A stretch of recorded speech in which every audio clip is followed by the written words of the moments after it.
What you see, I always wanted to see you. I don't know what you think, but I thank you for wanting to listen to me. Don't know if I got what you need, but I love it when I get to show things to you. You got me thinking the things, and I never understand why you're thinking me.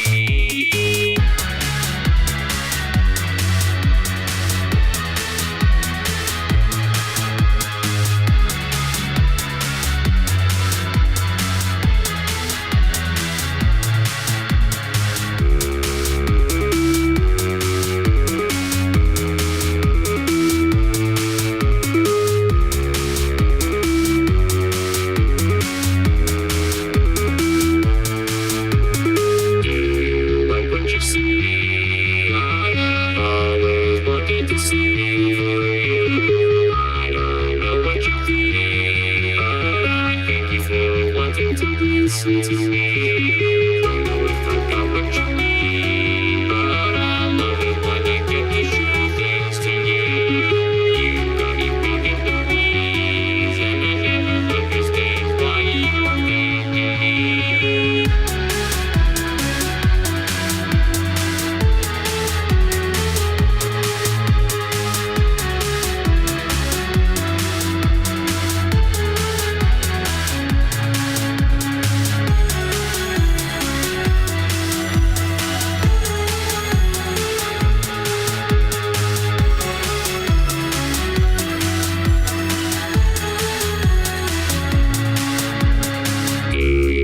What you see, I always wanted to see for you. I don't know what you think, but I thank you for wanting to listen to me. Don't know if I got what you need, but I love it when I get to show things to you.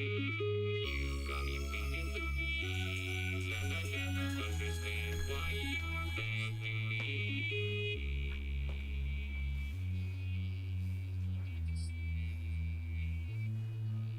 Testing, testing.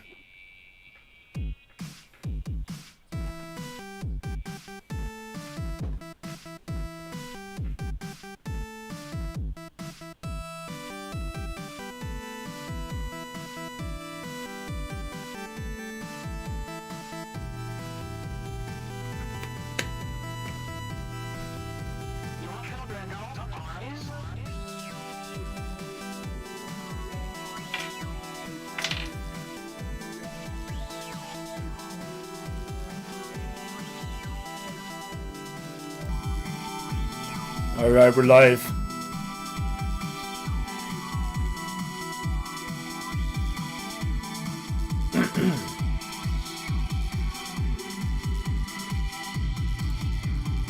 Alright, Keegan, how you doing tonight?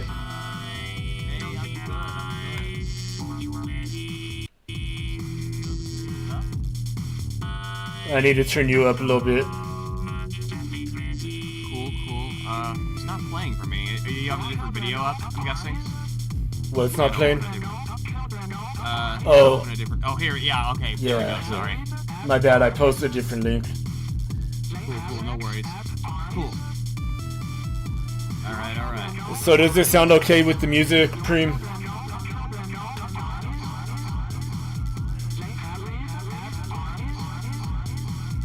Or should I turn it down a little bit? We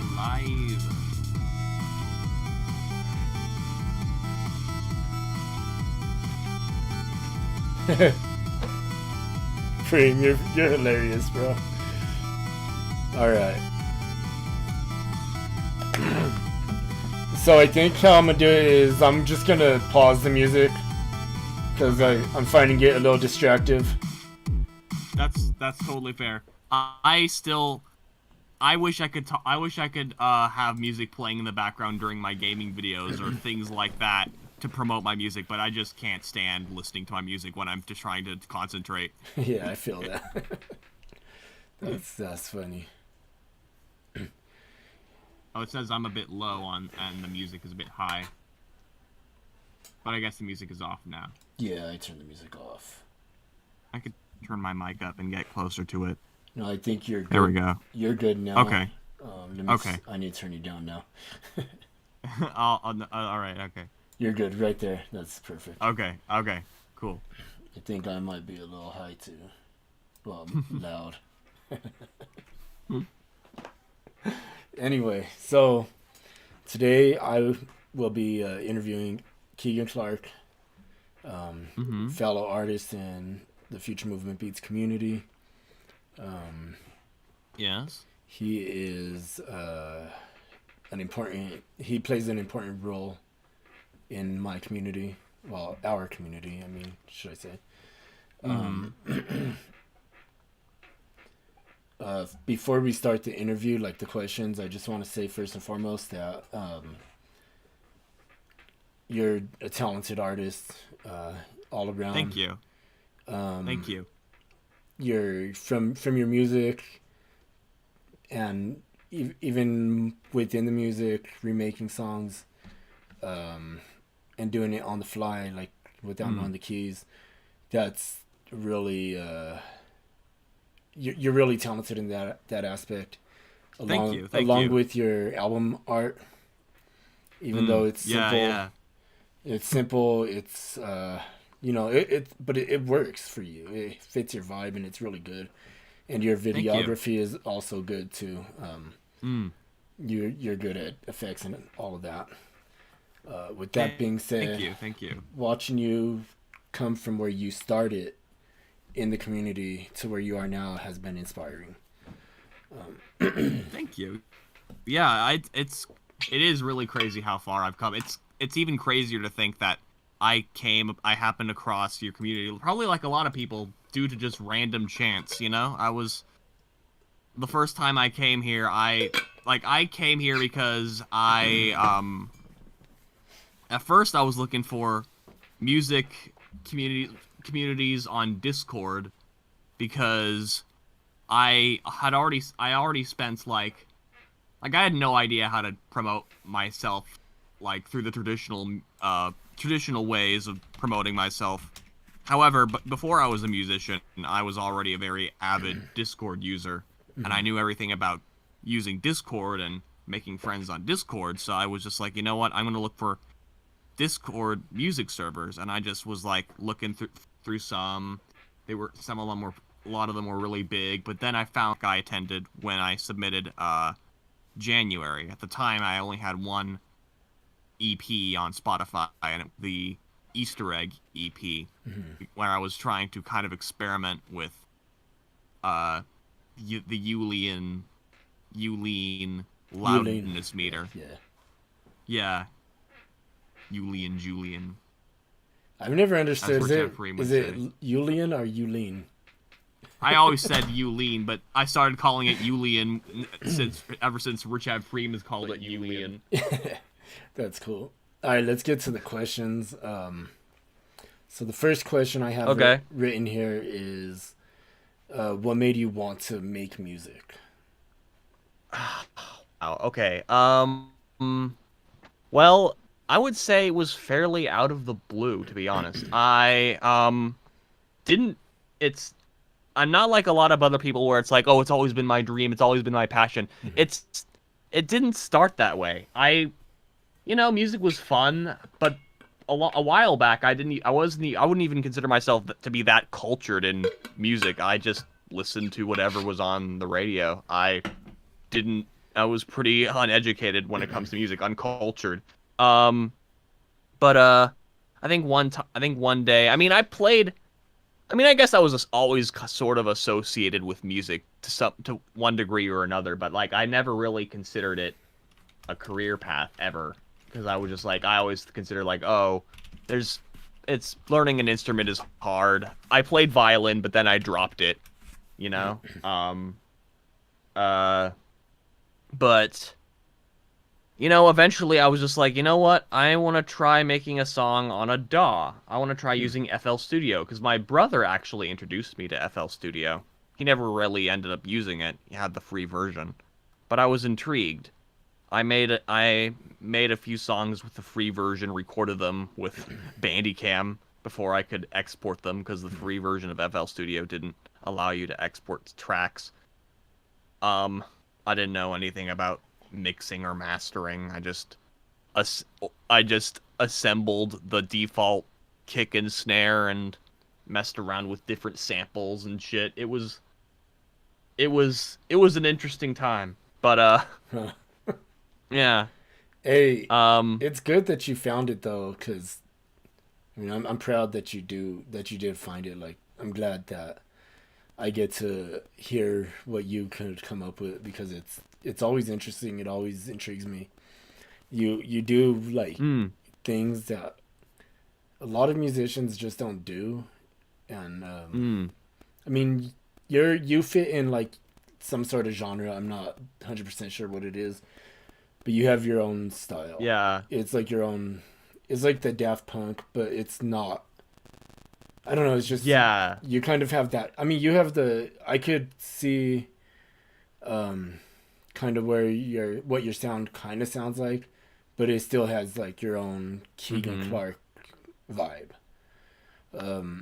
Yeah. And that, I think true with everyone. Yeah. And also the whole mixing, mastering, that's everyone. Everyone who started. Yeah. It's like, unless they went to school for audio engineering and then started making music after, most people just start without knowing anything. Appreciate the compliment, Pope Official. People talking in the comments. Yeah. So that leads us to the next question is, all right. Who are your biggest inspirations? My biggest inspirations. Okay, so some of my biggest inspirations, I feel like, are, well, obviously Daft Punk. But I think a lesser known one is Eiffel 65, which is they're from Italy. They make Europop. I'm sure you'll recognize "I'm Blue" or "Blue," I'm blue, da ba dee da ba die. That song. Yeah, I made a cover of that. Yeah, I remember that. Their music has inspired me big time. That song was pretty much the first time I was like introduced to, like, I guess what you could call like when I was really like into music, period. I just like look up tons of fucking remixes of that song. I couldn't get enough of that one song for years. And I think that's kind of when I started becoming interested in electronic music specifically. Later on I kind of was interested in more, like, I guess, young people music, you could say, like more alt, underground, almost punk, but digicore type shit, like hyperpop. I was introduced to 100 gex. Uh, they also definitely influenced my work, my more chaotic forms of electronic music with loud, unapologetically grating distortion. And then I think the last piece of the puzzle would be like Vocaloid music. And just mostly just Vocaloid music, but like also synth V and now recently chip speech. Just like voice synthesizers, that whole like Japanese Vocaloid, Yeah. that kind of culture, that, Hatsune Miku, that kind of thing. Yeah, that's what It's my like my daughter listens to all that, and then she's always asking about you, like, and That's great. doesn't he have Miku, and doesn't he this? And I'm like, I don't know. she's I don't- funny, but Oh, that's great. I don't have Hatsune Miku, unfortunately. She's very expensive. yeah, but I like how you utilize all of these different synthesizers and make your own thing, and don't like you're not like part of the Vocaloid community, and you don't make Vocaloid music per se. No. You make No. music using Vocaloid as an instrument, and that's Yeah. and that's what works for you, and it's really dope because most Vocaloid artists make Vocaloid songs, and that's it. That's all they do. Yeah. You branched out and you do your own thing, and you mix them. Yeah. So which is dope. Yeah. I guess I don't want to throw shade at any Vocaloid musicians, but especially the earlier ones, the more like you could say the more niche Vocaloid musicians that are more English, because I don't really listen to a lot of Japanese Vocaloid. Yeah. One thing I could never stand about one thing I couldn't ever stand with certain Vocaloid music, and sometimes chip speech music as well, and synth V and the other stuff, but everybody just calls it Vocaloid. Yeah. One thing I could never stand about that kind of shit is like, it's always the mixing is always like horrible. Like I can never get behind the mixing. Recently, like every now and then they'll have a good mix, but it's like, it feels tinny. Like, I don't know, Yeah. And that's one thing I've noticed about your improvement over the last, I don't know how long you've been around, like a year maybe. Yeah, more or less. Yeah, and that amount Maybe. of time, even your mixing has become. Well, you're a heavy you're a loud mixer, not necessarily heavy. Your mixes always sound pretty balanced, but loud. Yeah. And I've always thought your mix was pretty good since you started coming around, but it's got better over the year, which is pretty cool. Yeah.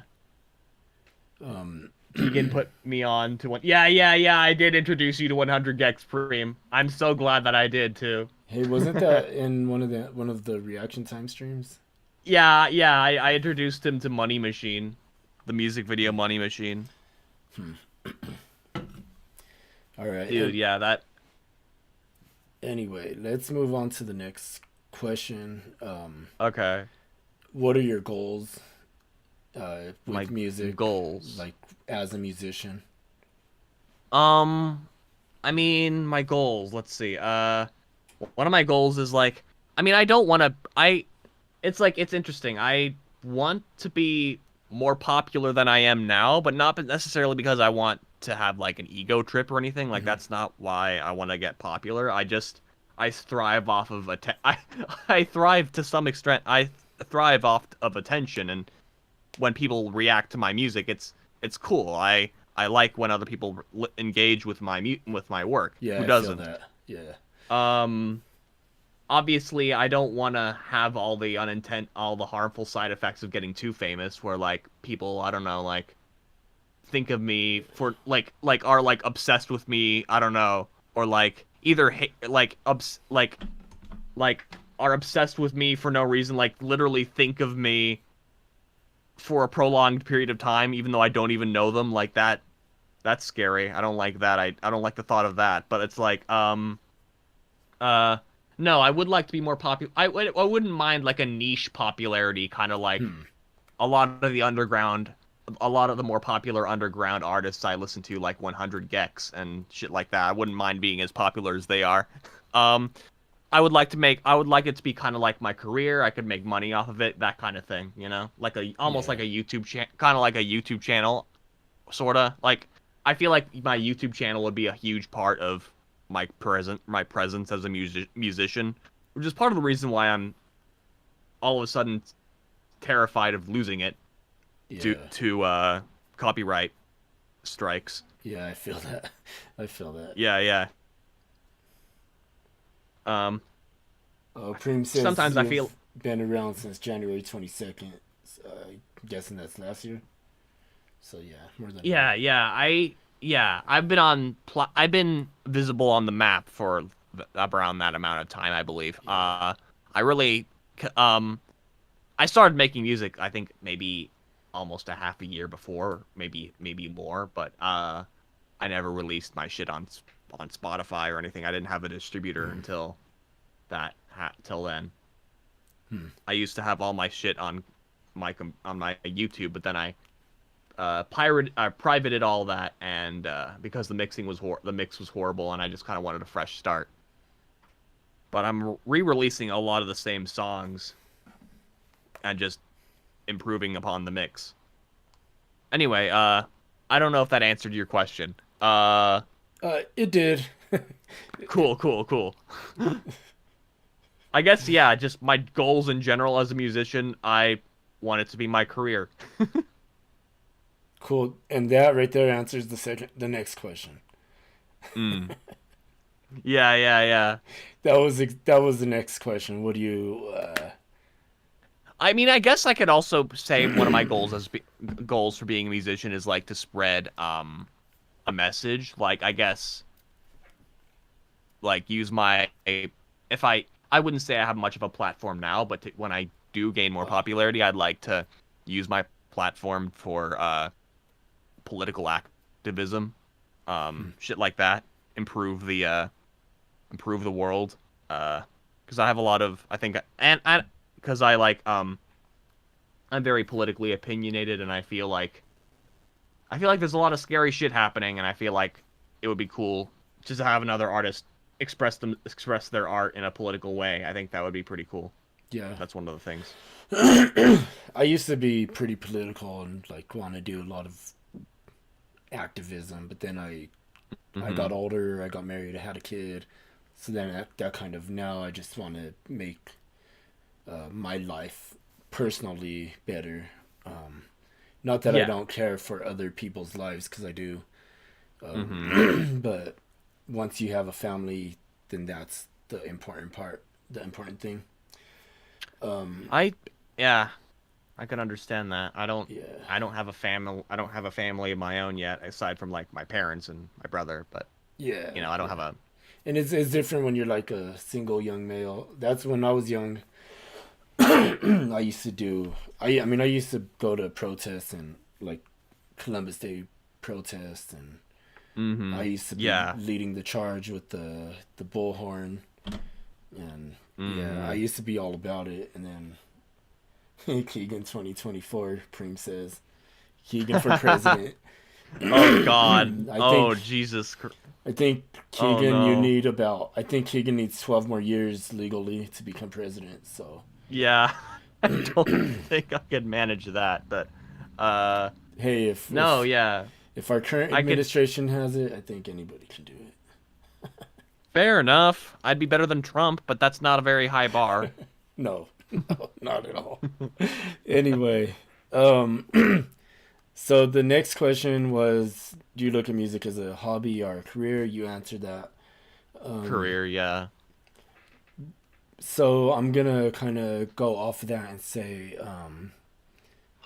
what type of music career are you trying to gain? Are you trying to be a musician who does live shows at venues, who does all the music stuff, touring, or you want to be like a underground, like kind of like me, where I don't do like the rapper thing. I just rap on the mic and that's it.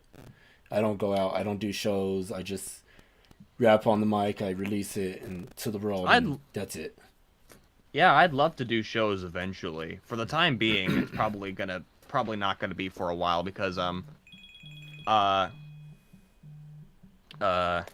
I still don't have a setup conducive of live performing, and I feel like I kind of have to have I always feel like, like I don't live perform anything except I could hypothetically live perform my vocals, but at the same time with my current setup there's the level of latency that would make live performing very difficult to impossible.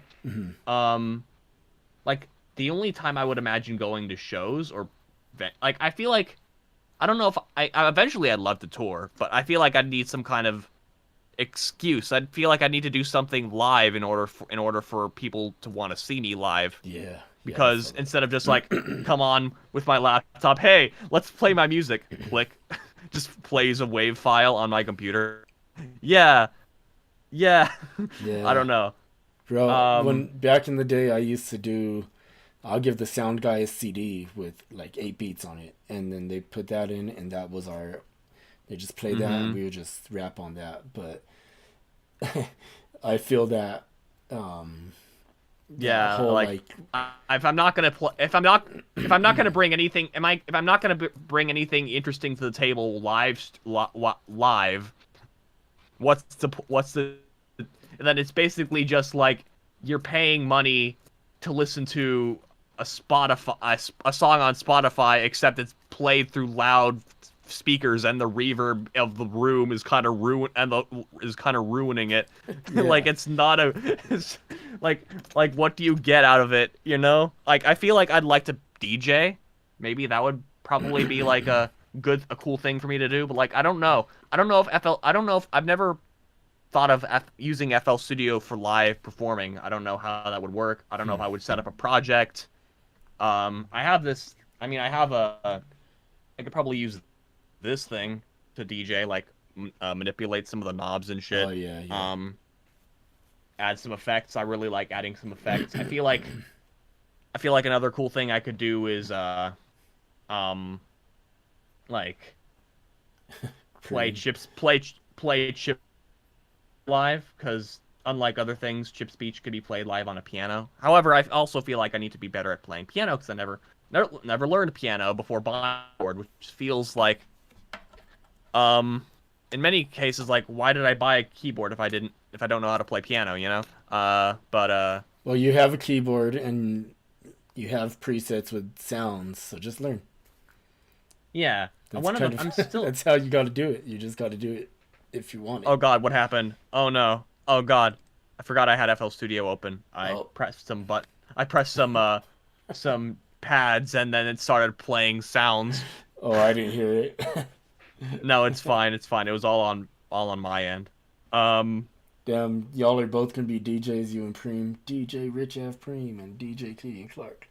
Hell yeah, yeah. Still got a long way to go before I can confidently call myself a DJ, but yeah, that is something I would like to do in the future. I think what would be cool if you did is if you got on stage and you had just a laptop and you started a brand new project from scratch and just like went from there and just did like a whole show just making all new things and just doing it live. Like that would be so cool. Like True. Because you could just come up with things on. I think you could come up with things on the fly. Yeah. I mean, it would be really cool when you do your live streams. So. Yeah. I mean, there would be awkward moments of silence. That's the only thing. Yeah. Unless you had like some sort of I don't know. Have you seen the guy that I can't remember his Hey, Oh, Digital Love, what welcome. up?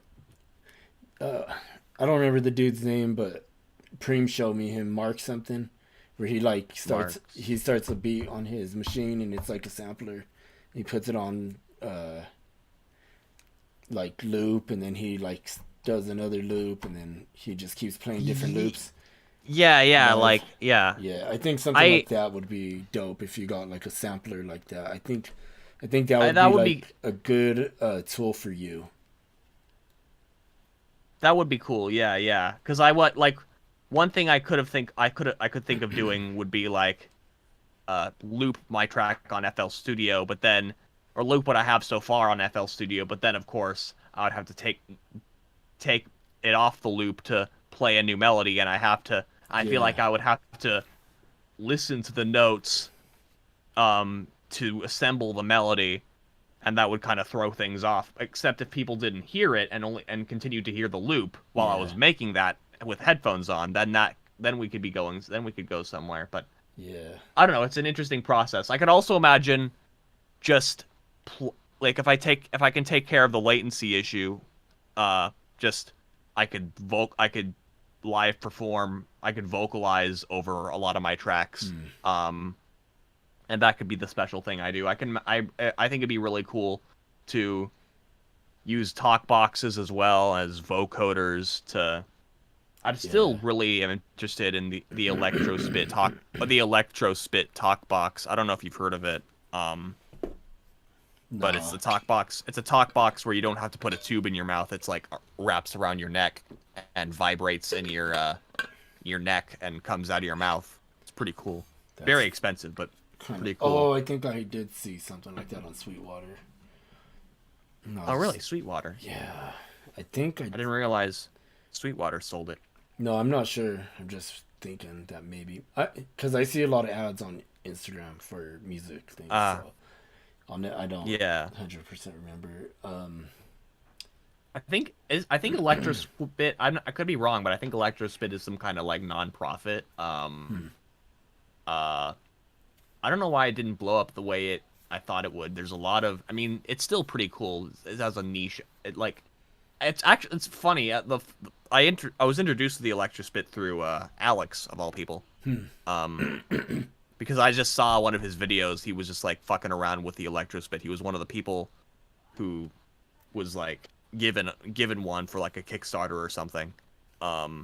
And I was just like, that's awesome. Then I went down that giant rabbit hole. Basically, a lot of the more weird niche vocal modification type things I learned because of Alex.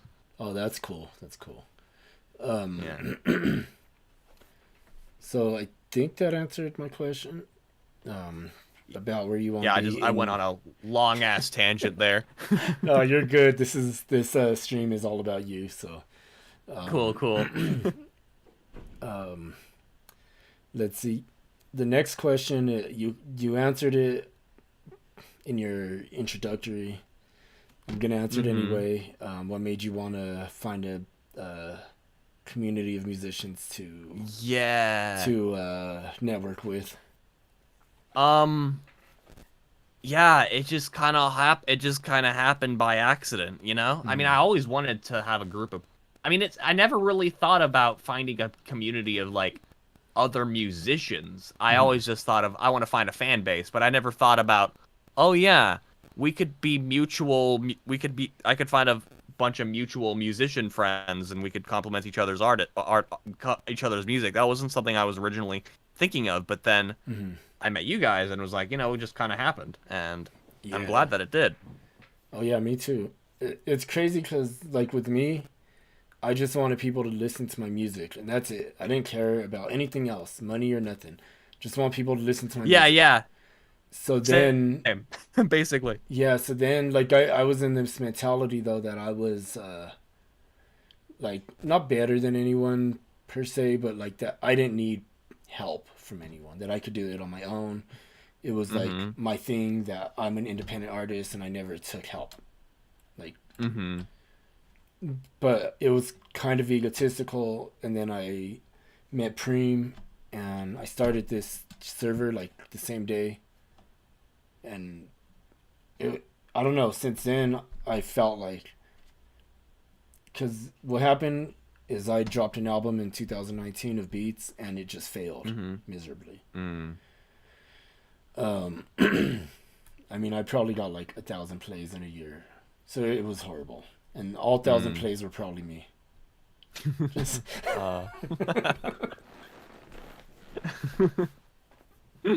Anyway, so then like Rob, when after I met Preem, I met I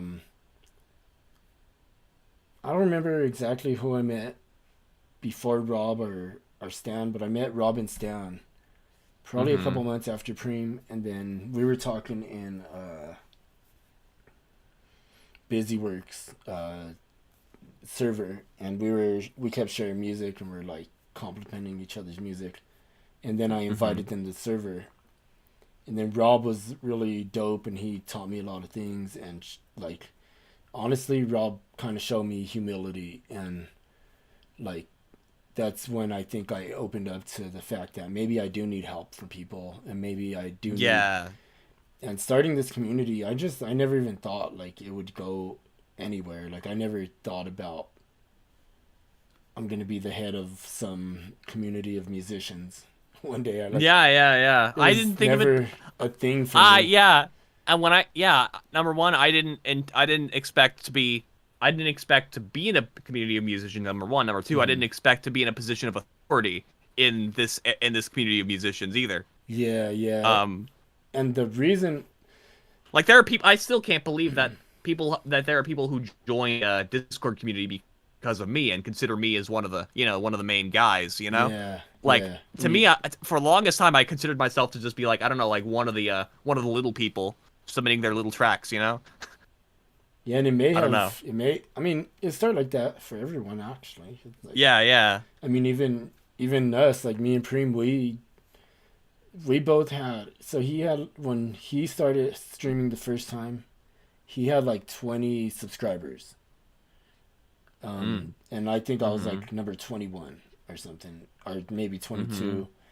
It was me, Jero, and Preem, but Jero went by Seki that day. And it was just me and Jero in a loop lab that wasn't, like, it was me, Seki, Preem in a loop lab that wasn't called the loop lab yet. It was just like making beat live or something. Yeah. And ever since that day, it's been like a mission, and Preem really inspired me, and I gotta thank you, Preem, for inspiring me, bringing me back like into my music, into my my art, So just want to thank you for that. I want to thank you too, Keegan, for joining the community, for being just being a big part of what my vision is. Thank you. You, Preem, Digital Love, Rob Snow, Stan, Kamikaze,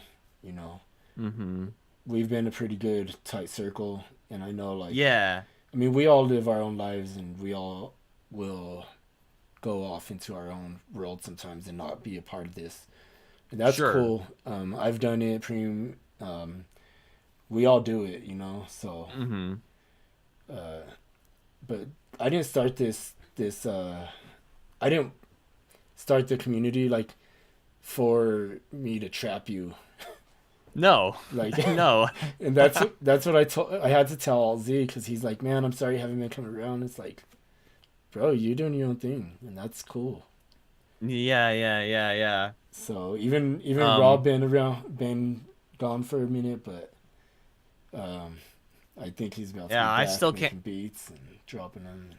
Yeah, I've heard little bits and pieces of what's going on with Alt Z. As far as I'm aware, it's still I don't know if he's still struggling with like child support, or like I don't know if like he's trying to. Last time I heard he was like trying to see his kids or something. Oh yeah. I don't know. Well, A lot of family drama. Much love to all Z, and good luck in whatever endeavor you're facing. If you are, if not, then word up. Anyway, so next question is, what do you feel like you can improve on? My mixing. I feel like I feel like this is a common sense bit, but I feel like my mix still needs a little work. I think before I really knew how to mix, before I knew what a limiter was, because I always opened my FL Studio projects with the Fruity limiter built into the master, and I just never questioned it, you know. I didn't need to, because it was doing it was secretly making sure that my songs didn't sound like ass, because I threw in synthesizers and vocals and made them way too fucking loud. And the way I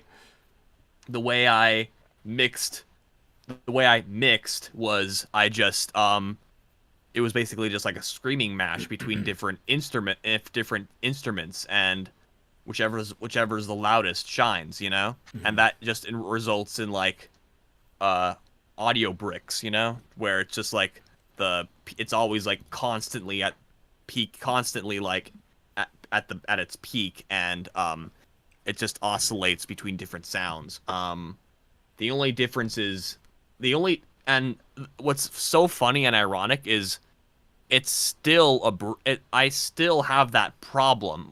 The only difference is now it's intentional, and I have more control over which parts of my mix I want to shine versus other parts. Like, one of the things I hated about my older songs is the percussion would like fade out. It would get drowned out compared to the rest of the instruments, and I was just like so annoyed by it. Like, why is this turning down? I didn't ask this to turn down. I didn't know what side chaining was or anything. So I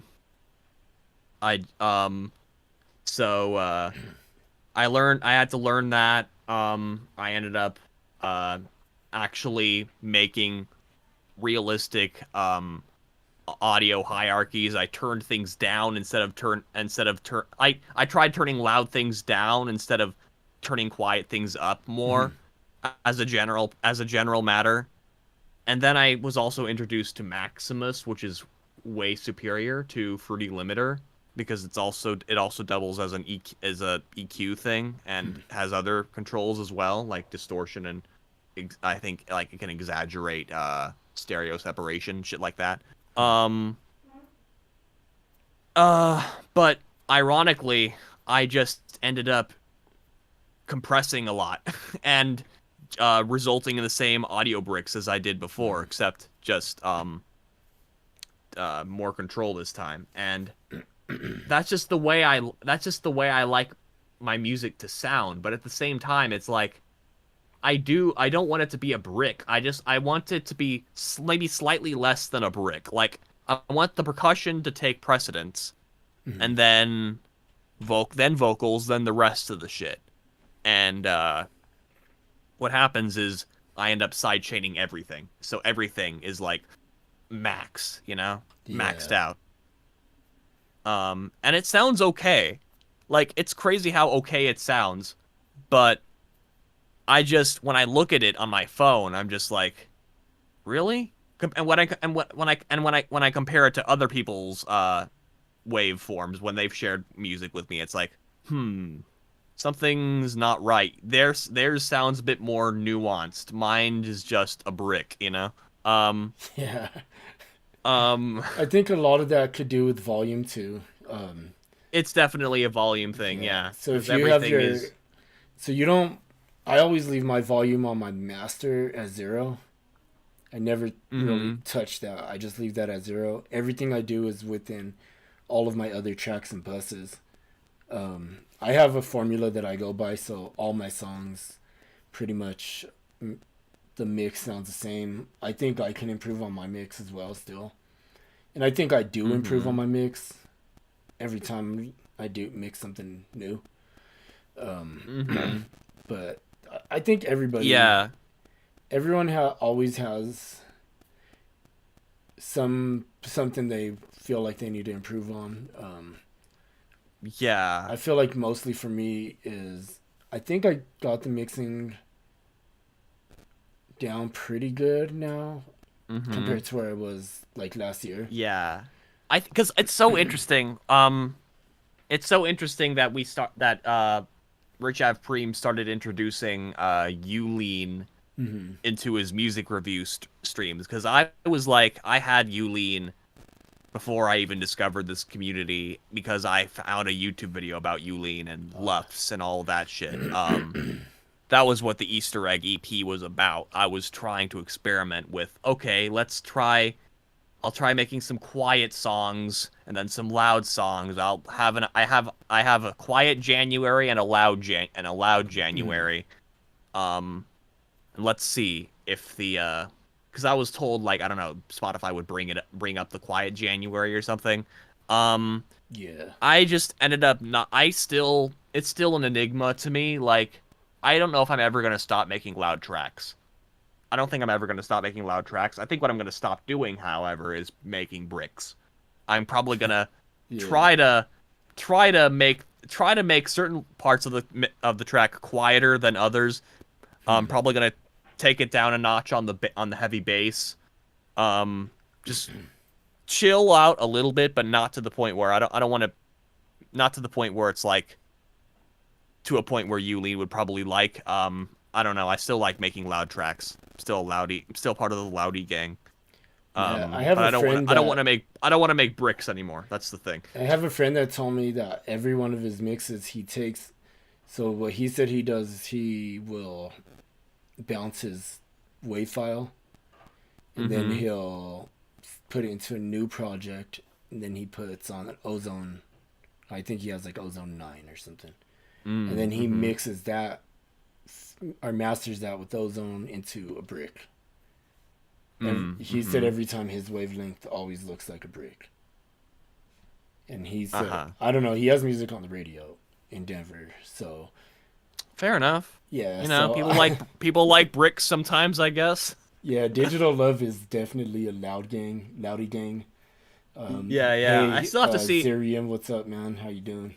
I still want to see some of I don't know if I have enough Digital Love's tracks on my phone, because here I could just show you what my tracks look like on. I don't know if you have I don't know if you have do you have an iPhone? I do. Is that the phone? Yeah. So you probably recognize this screen then. Oh yeah. This is a track. It's a fucking brick. Yeah. That's hilarious. Yeah, but it sounds okay, you know? It sounds all right. It oscillates between different noises, and it's mostly a side chain, but it sounds okay, you know? But I still want to take it down a notch a little bit. Let's see this. Oh no, this is Peace of Mind. So let's see if I can get it to focus. I can't get it. Oh no. Maybe take it back a little bit. Maybe see what happens. I see. Yeah. I see little bits of it. It's kind like of a brick. Sort of. Yeah. It's like a messy-ish brick. It's like one of those old school bricks that has a lot of character. Anyway. Yeah. Let me see where I'm at. All right, I'm on the 7th question. I have 20 questions. Okay, Digital Love gets bricks as well. Cool. Yeah. So, what do you consider your biggest accomplishment as an artist? Ooh, my biggest accomplishment as an artist. Probably getting by distributor for the time being. Like, I feel like that was like the high point of my music, is like, hey, being taken seriously as a musician on platforms for once, you know, even if I'm tiny, you know, it's cool to be on these different platforms, because for the longest time I didn't know what a distributor was. Yeah, same. And I just saw all these people who seemed just like me, except their shit was on Spotify, and when I looked them up on YouTube, they had their own special artist channel. I was like kind of jealous. I want I want a sexy music note next to Yeah. my YouTube channel. I want my music to appear on the right side of the screen. Yeah. Why can't I have the special treatment? And I discovered distributors, and that was probably the high. That's probably still something that I'm happy. I'm happy about. Like I feel validated, and I still feel validated by my distributor for sure. In that regard. Huh. The other thing is probably making music videos for my music is pretty cool. Oh yeah, I dig your music videos. They're really cool and fun. Thank And you. I always film music videos for myself, but I never like put them together because I'm always like, no one's gonna like this. This is stupid. So You totally should at some point. I always erase I it guarantee. and then I delete it. Like I always do it with my phone, and then I always delete it, and then I permanently delete it after that. So I have no trace of it ever. Uh, So because I like will make these videos, and I'm like, oh, this gonna be like a lot to do. But I did get a video editor. I forgot what it was called, but it's free and it's through Streamlabs. So I'm gonna mess with it a little bit. cool. One free video editor I recommend is DaVinci Resolve. It's like it's a lot like Premiere Pro, which is hella expensive to maintain. But it's free, completely free. I still need to get used to it, but I'm planning to switch to it because Premiere Pro is very expensive.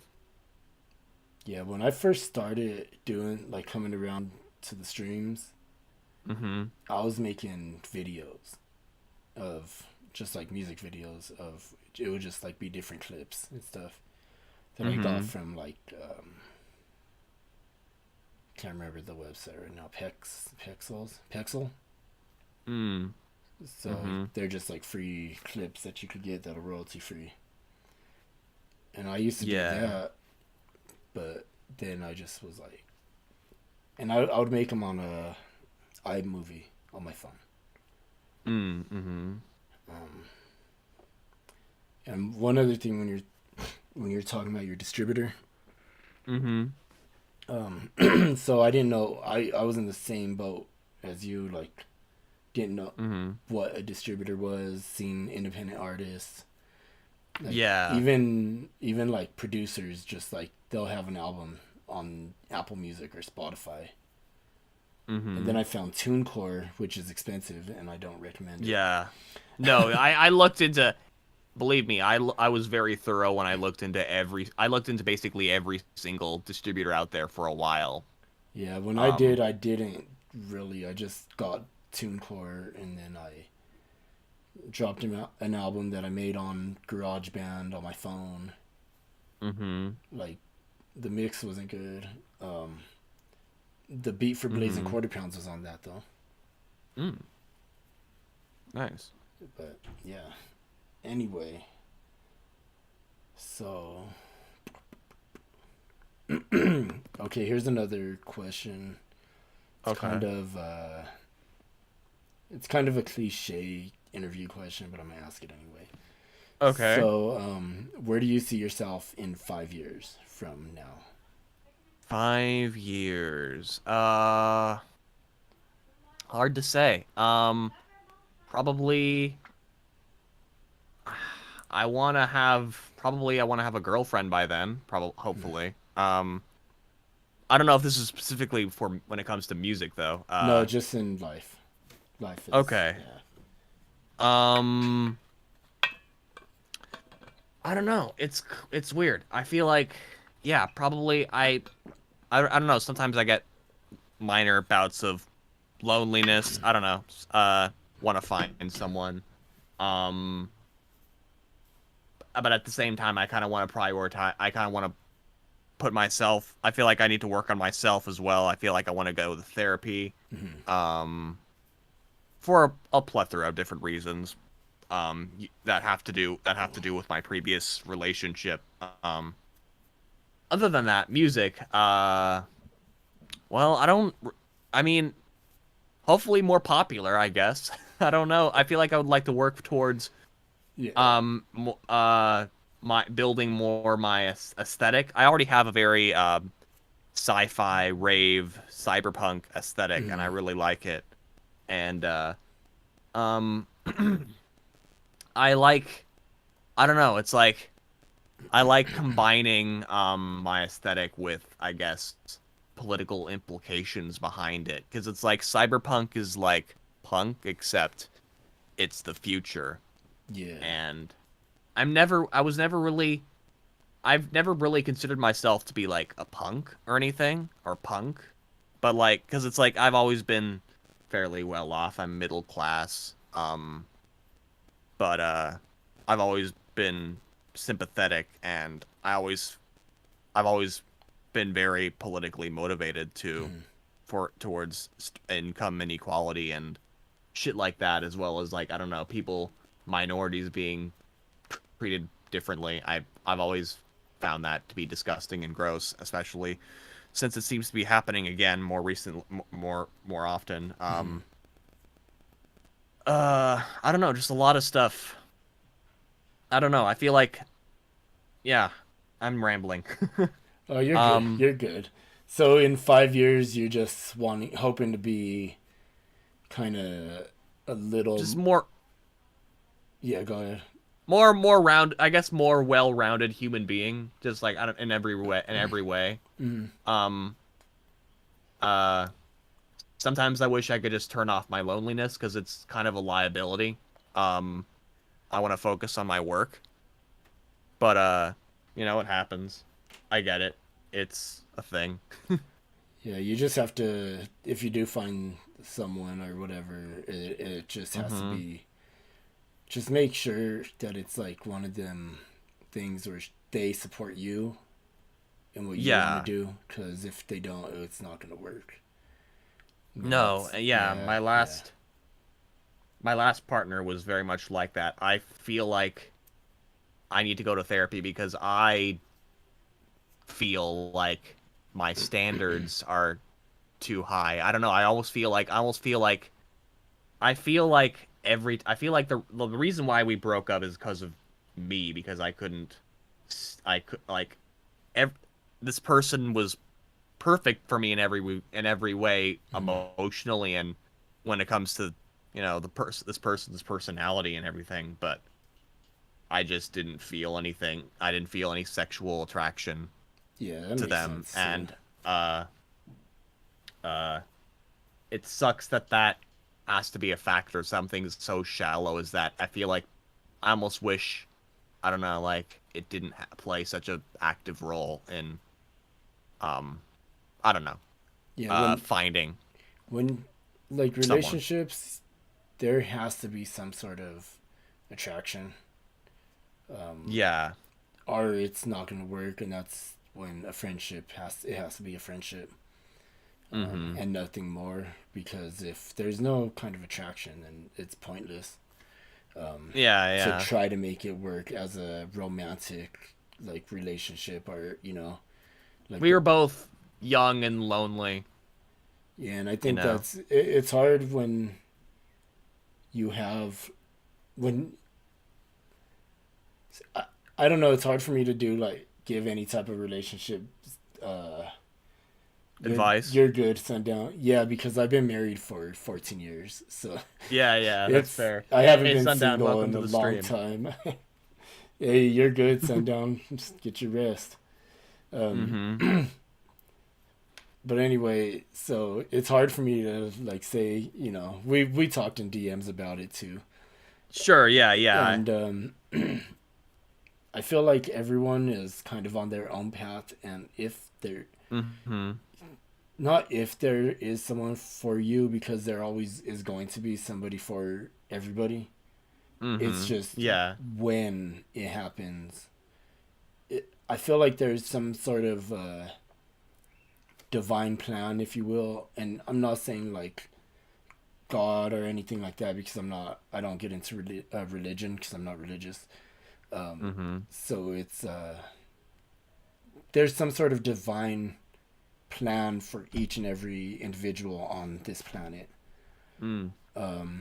And I feel like once that one person is there for you, even if it doesn't last forever, it's they're there for you for that time, and that was part of whatever the bigger plan is for you. No, yeah, I'll Yeah, never. yeah. Yeah, I definitely don't regret the time we spent, or anything. I don't regret my last relationship at all. Yeah, and Um, that's like when you were with them, that was the time that you had to be with them, or they had to be with you, or mutually you had to be with each other. And then, sometimes things don't work out for a reason too. yeah, yeah, Maybe you guys are meant to be friends. yeah, Yeah. And yeah. if you haven't talked to them like since the I breakup. guess, I guess I could talk. Oh, I mean, I feel like I've slowly talked to them less and less since the breakup. Yeah. And that But happens we're too. still, Like, but it's mostly because I don't know, they're kind of dealing with their own thing.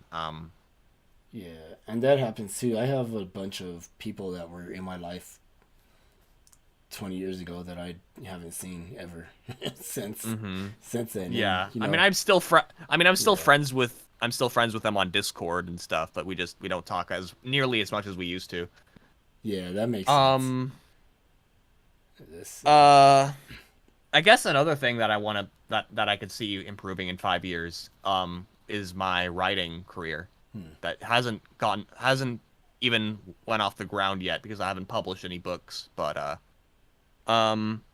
Yeah, I've definitely been working on writing behind the scenes, specifically like a fucking raunchy as hell sci-fi series. also, Um, so like novels. yeah, Oh, sci-fi novels that's cool. That's cool. that I actually wrote with my ex. Well, we role played. Um, and a lot of the characters, um, my ex also had a part in creating. It's cool. It's cool. Huh. Since the breakup, my ex has played a lesser of a less and less of a role in them, but I still want to credit my ex, and Yeah. get their approval and everything. But That's yeah, interesting, and I definitely am interested in seeing what what could come out of your mind that's not music. yeah, yeah, yeah. Like that's an interesting like Concept. I know. I've read something that Preem has written, but and it wasn't it was for school. It wasn't like Mm, and that was interesting in its own right. I can't remember exactly what it was about at this point. mm, But I remember I was like, wow, this is like crazy, like the wording and the punctuation usage and everything. It just seems so professional when I was reading it. Like it's like a professional editorial, and I'm like, yo, this is dope. Like, that's awesome. That's so awesome. so yeah, I'm always interested in seeing like what people could do beyond the scope of just their music because Everybody here is a musician. That's not new, but like yeah, we don't yeah. know about other. We don't know about our other.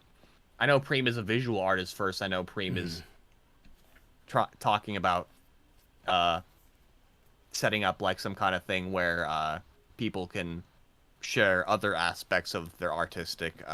Yeah, yeah.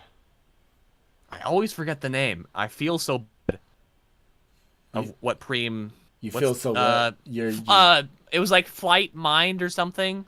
Was it Oh, that something like fly state of mind. Yeah, Flight Mind? Yeah, yeah, yeah, yeah. yeah, I like that. yeah. I like that's dope.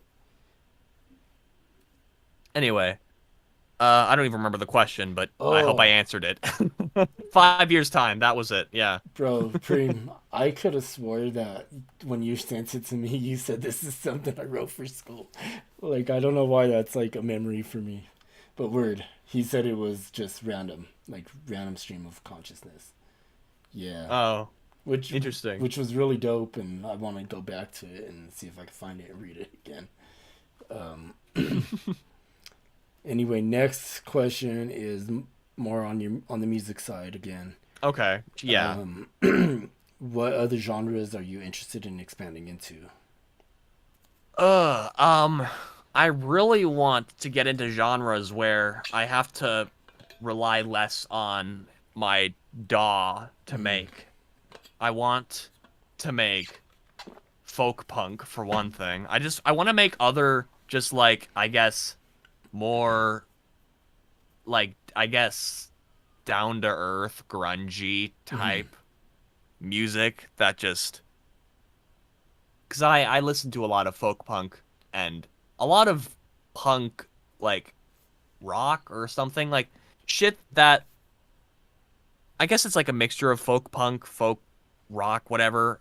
Just like alternative rock or something. Make a lot of those kinds of things like that is like a heavy emphasis on guitar, drums, drum sets. Sometimes sometimes it just sounds like a madman on a guitar playing in the woods. Kind of like regular folk, except the guy is struggling with severe mental illness. I don't know if you've heard the song I sent to Rich Av Preem about that punk in one of his live streams. I may have. I can't remember. You could definitely send it to me and I'll check it out after the stream.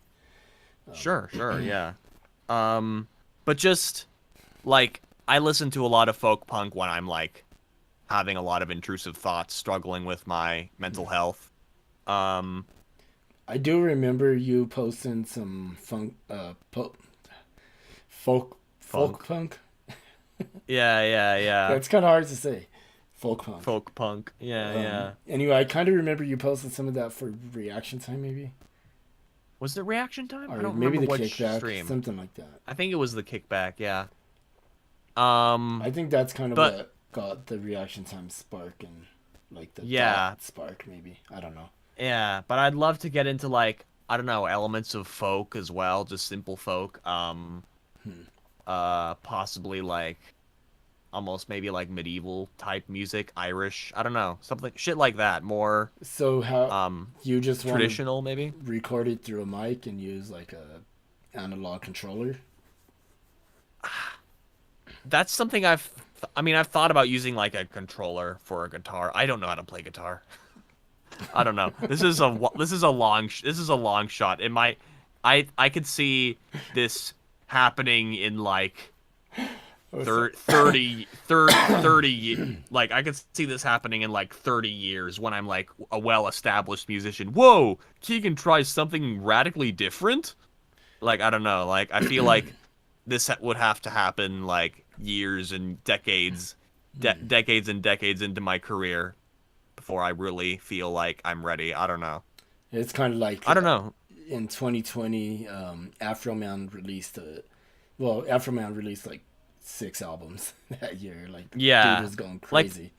Like, but for the longest he released a soul album where he was just like singing soul, like not even rapping. It's like that's awesome. Yeah, and he's at this point in 2020, dude's like 50. So he's just like, all right, I'm old. Let me start doing something different. Mm-hmm. So. No, yeah, like back when I was like earlier in my making music, I was like, I wanted to be like a super versatile musician. Like you can't define me. Fuck you. By the time I make something, by the time you finally figured it out, I'll switch it up on you again. I'll make something radically different. I wanted to be like Ween, but eventually I found my lane and I stayed in it, and because it was comfortable. But yes. And I found it, and I found an aesthetic, and I stuck with it. But I think I've seen you, or heard you rather, go through like out of your lane and out of your own comfort zone, like with your funk and with like your trap type of stuff, your vocals on 60 grit. That's all. Those type of things, those are out of your lane, and I think you do a good job at it. Thank you. Yeah. Every time I hear your new music, it always gives me a feeling of well, first of all, like originality. Because most of it just really feels original, like kind of like my music. like where it's Yeah. like it just has its own feel. Like I could, like I said in the beginning, I could hear your. Hold on, let me unlock my phone. That's where my questions are. I could hear your. Damn it! I lost train of thought. What was I saying? You were talking about my music and how you could hear like it was like original and Oh yeah, stuff. yeah. I could hear like the originality of it, but I could also hear the influences. Like Yeah. especially like on what was it, Timothy? Is that what Sing for You is on? Yeah, Timothy. Uh-huh. That whole album is like there's a lot of Daft Punk vibes in it with Yeah, yeah, yeah. vocoder. Uh-huh, for sure. Like the way you did the vocoder, and I've been trying to like fuck with the vocoder, and I don't know how you do it because like I try all the different adjustments and levels and presets, and like I'm just like, man, none of this sounds good like Keegan could do it. So it's like it's a technique. So, and I think you got that technique down, and Thank you. Thank you. I think it's really Yeah, good. as soon as I learned how to use the vocoder on FL Studio, I was like, I'm never going to make an instrumental ever again. Yeah. Yeah. So I'm gonna go to the next question. This is question 10, so we're about halfway through. Okay. Been an hour and 11 minutes. Hour and 12 minutes. Damn. Time flies. So next question is how do you plan on promoting your music? Like from here on out, anything new basically that you're gonna release officially. Yeah. Well, now is a good time to talk about my next my next single, which is coming out on May 13th, called Projecting. Oh yeah, yeah. I've seen already that. yeah, it's on. There's a little short of it on Instagram, a reel, I should say, on TikTok. I posted about it on, I believe, did I say something on Twitter? I think I did. I don't know. Maybe I didn't. I don't remember. But I think it mainly when it comes to like, I have like different platforms I promote stuff on. I feel like I could do more stuff on Twitter like you do. I recently was on Twitter more recently. I kind of like saw all the people you sent your single to. 'Cause I saw your activity on Twitter and I was like, you know what? I'm going to send my tracks to the same people. Yeah, and you know what? Those things, most of them go nowhere. But you never know. That's the only reason. Yeah. That's the only reason I post it. That's the only thing I do on Twitter is I'll like find people saying I need music, and then I'll just post it there. And then sometimes I'll get messages. Sometimes, you know, it turns into something else. Like I get on a playlist or something. Yeah. But a lot of them playlists that you're on, you have to play, and you have to agree to playing it. So it's not like a verbal agreement, but if you don't, or it's not like a legal binding agreement. If you don't, yeah. if you don't play the track, you get kicked off, and that's kind of. So yeah. Yeah. I think promoting is one of the hardest things to do. I think the best person in the community that promotes is probably Preem. He promotes himself well, and it's really good. And I think that if we all kind of try to do what he does, I think that we can all benefit. Yeah. Yeah. I mostly just do Instagram and TikTok. I still think TikTok has the potential to. But I mean, I know the TikTok virality factor worked for me very well one time with my Chip's Beach, that one Chip's Beach cover of this one like obscure song from a web series that a lot of young people enjoy, that I listened to, that I watched. I mean, I should say, I don't know if you've heard of "Don't Hug Me, I'm Scared." It's just this weird British web series on YouTube that is about. It's like kind of like it's a store. It's like these music videos with like puppets, except it gets dark and fucked up. Uh, I made a song about I made a computer song. There was like a computer song in one of the episodes, and I made a Chip Speech cover of that segment of that. Sent it over to TikTok. That shit blew up, and I feel like that's the reason a lot of people. That's how Sundown found me, I believe. Oh, really? I Yeah, thought for yeah. some reason Sundown and Seasonal knew each other, like personally. They certainly hit it off a lot. I don't think they know each other personally, but I think they definitely hit it off when. Yeah, But I don't know. I know a lot of people probably think me and Preem know each other, like in person. Yeah. But I know you thought I think it was you that thought we knew each other in person until we were like, nah, we never met. I know. I don't know if I was. I don't know if I was. Maybe I was. Yeah. I've had a few people ask me, like, do you guys really know each other? And it's like, well, we know each other now, but we've never met. Yeah. We still have to meet in person at some point. I think that'd be that'll pretty be- cool. Just like.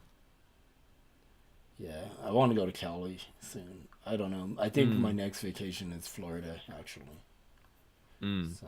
Yeah, Florida is a beautiful state, but it's also terrifying, considering the politics that live there.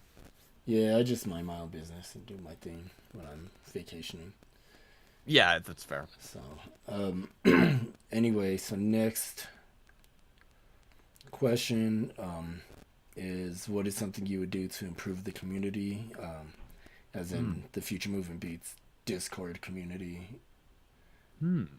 That's something I should steal from you. I don't know. It's a good question. Let's see. Well, I mean, I kind of defer to you in a lot of ways for growing because the Future Movement Beats community, because I don't want to like, I mean, I always want to do my own thing to help promote the Future Movement Beats community. I kind of think it's cool that I become one of the main guys who streams there and kind of creates engagement. I think that's pretty cool. But I don't know. I still feel like I want to refer to you when it comes to making big changes. Of course, I've helped with parts of the server. Like I installed a bot that was better than I think Me6 because I had the ability, like, little difficult things like roles and shit, like custom roles. Are you talking about like big things or Just little things? Just anything, I mean, I moderation. I know everything that is on the internet always needs improvement, and so this community is an online community. Yeah, I mean, I could probably promote on other music servers. I'm not really on other music servers anymore, but I could do that. I'm on probably get few that I go through to, but like I'm in a lot of servers that I just have on mute, and at that point I think I should just leave them. Yeah, same.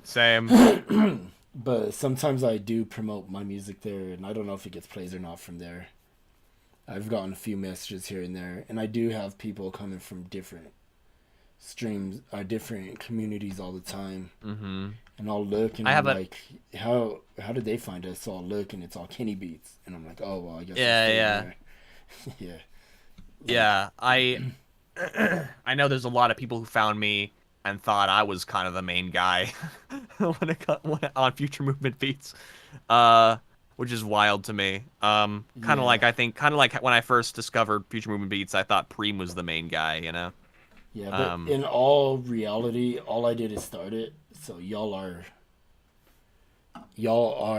the main guys in my book. So hey, you're one of the mains too. Yeah, all I did is start it. If it wasn't for everyone who's involved, it would just be. You're in No, he said he's watching Venice Beach live stream. Oh, okay. Keegan's like, I'm about to go drive to where you are. Hold on. It's all stream over. Bye. Oh, that's a funny, like, the way that you end the stream, you're all, okay, bye, and it's like over. And the way I end it is like how I end an awkward phone call. I'm all, okay, I'll see you guys later. Fantastic. You ever be on a awkward phone call and it's like, okay, bye, okay, I'll talk to you later, and it's like a weird like ending to an awkward phone call. I don't know. I work on the phone at my job a lot, so like it's always. Sometimes I could be a little awkward, or like I could be a little quiet on the phone, or sometimes like my voice is really deep, and like so sometimes people don't understand me, and when I say my name, they think I say something different. So yeah. And you guys know my name. I'm not gonna say it on screen, but I had one guy be like, "Oh, hey, Donovan, how are you doing?" It's like, okay. So yeah, I think it's like the way you just end. You just like, I think you kind of do it like it's an awkward phone call too. So I think I'm not the only one. Yeah. Because I've even heard you say, "I don't know how I'm gonna end this, so bye." And you just like, Yeah, no, I never know. I don't know how to end things. That is true. Like I don't have a fancy ending to my live streams. I don't have a ending blurb or anything like Richev Preem. He has like his whole outro rehearsed. It's rehearsed. it's like he a has script. Exactly. I don't know. I don't have anything like that. I just say bye, and that's it. Yeah, I just kind of say like peace out, and then I put it on the stream ending screen, and then put a song. Just play a song. I guess I feel like that's a good way to end it. Donovan, how does a person confuse? I've had worse. Oh my god, that's so funny. I've had someone call me Mark. Huh. I don't get it. But yeah, alright. That's great. So like, I think that the community is pretty good. When it comes to a percentage of users, and Yeah. I feel like there's some there that just are there, and I don't know, they're always online, but they don't do anything. They don't say nothing. They don't come to the streams. They don't post music. They don't post pictures. They're probably they're just like lurkers who that's just one of their many music servers, kind of like you're on a lot of music servers that don't say much. Yeah. Just, it's crazy because they all came in for the most part, through someone's music review stream. That's where most people that are in our community come from. Yeah, there's still a few like musicians that came once and didn't really say much after that I'm still intrigued with, like 818 Suki. I was interested in what the music they made. They only submitted once to Richard Preem's stream, but I never really forgot about them because they made hyperpop, and I was like, that's cool. I checked them out, and yeah, I liked some of their music. I feel like an improvement I would make is making the server more interactive, more, I don't know, because I'll go into some people's servers like what's his name that does funk? Yeah, I don't know. You're asking the wrong guy.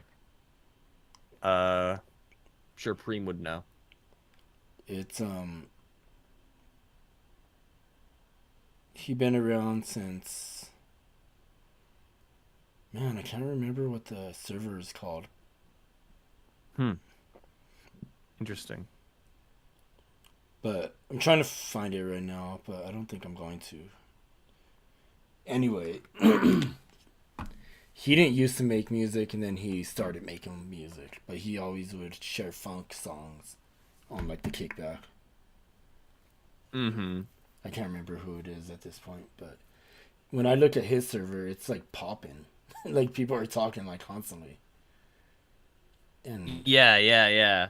I don't know if this has anything to. I don't know what the server's like or anything, but I feel like sometimes having different topic channels, even if they have nothing to do with music, could really make. Oh, Baby Rage. It's Baby Rage. Baby Rage. Yeah. Oh, that's cool. See, I didn't know he had his own. I didn't know he had his own server. I don't know why his name eluded me. Actually, I do know, but. I don't know. I didn't know Baby Rage had his own server. Maybe I joined it and forgot about it. I don't know. Yeah, he always changes the name and the picture, so it like throws you off. Mm-hmm. That's one thing about. Actually, go ahead. Fuck. I think one cool thing that I don't know if this is what Baby Rage does, but I think one idea I could think of that could maybe and this might even go back to what I could do for Future Movement Beats, but again, I feel like I want to ask permission for everything, anything that I do, that is not like, that I can't just assume you would be okay with,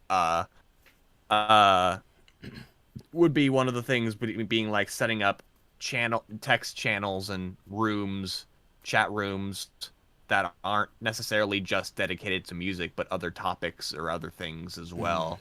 I don't know, like to kind of make Future Movement Beats their everything server to some degree, make it more all-encompassing. Not like it would always still be a music. It would always still be a music server. That's what you do, but it's at the same time, you could like talk about other subjects, maybe send selfies, maybe like send a pic, like almost like there could be like a page for a lot of the servers I'm on. There's a page for like you can send pictures of yourself. You can show people what you're doing, kind of like an Instagram page type deal. Send pictures and shit. Yeah, that might be good. Preem said it would be dope if there was a bot that would remove people after a certain amount of time of no activity, right? I think, yeah. I wonder if that's a thing. Remind them 3 days before. I'm interested in that, in like figuring that out. But like I said, like the people that come around and are active, it's really going to be beneficial for them in the long run. We're still a new community. I mean, it's only been almost 2 years, so we're still young. It's not like an established community.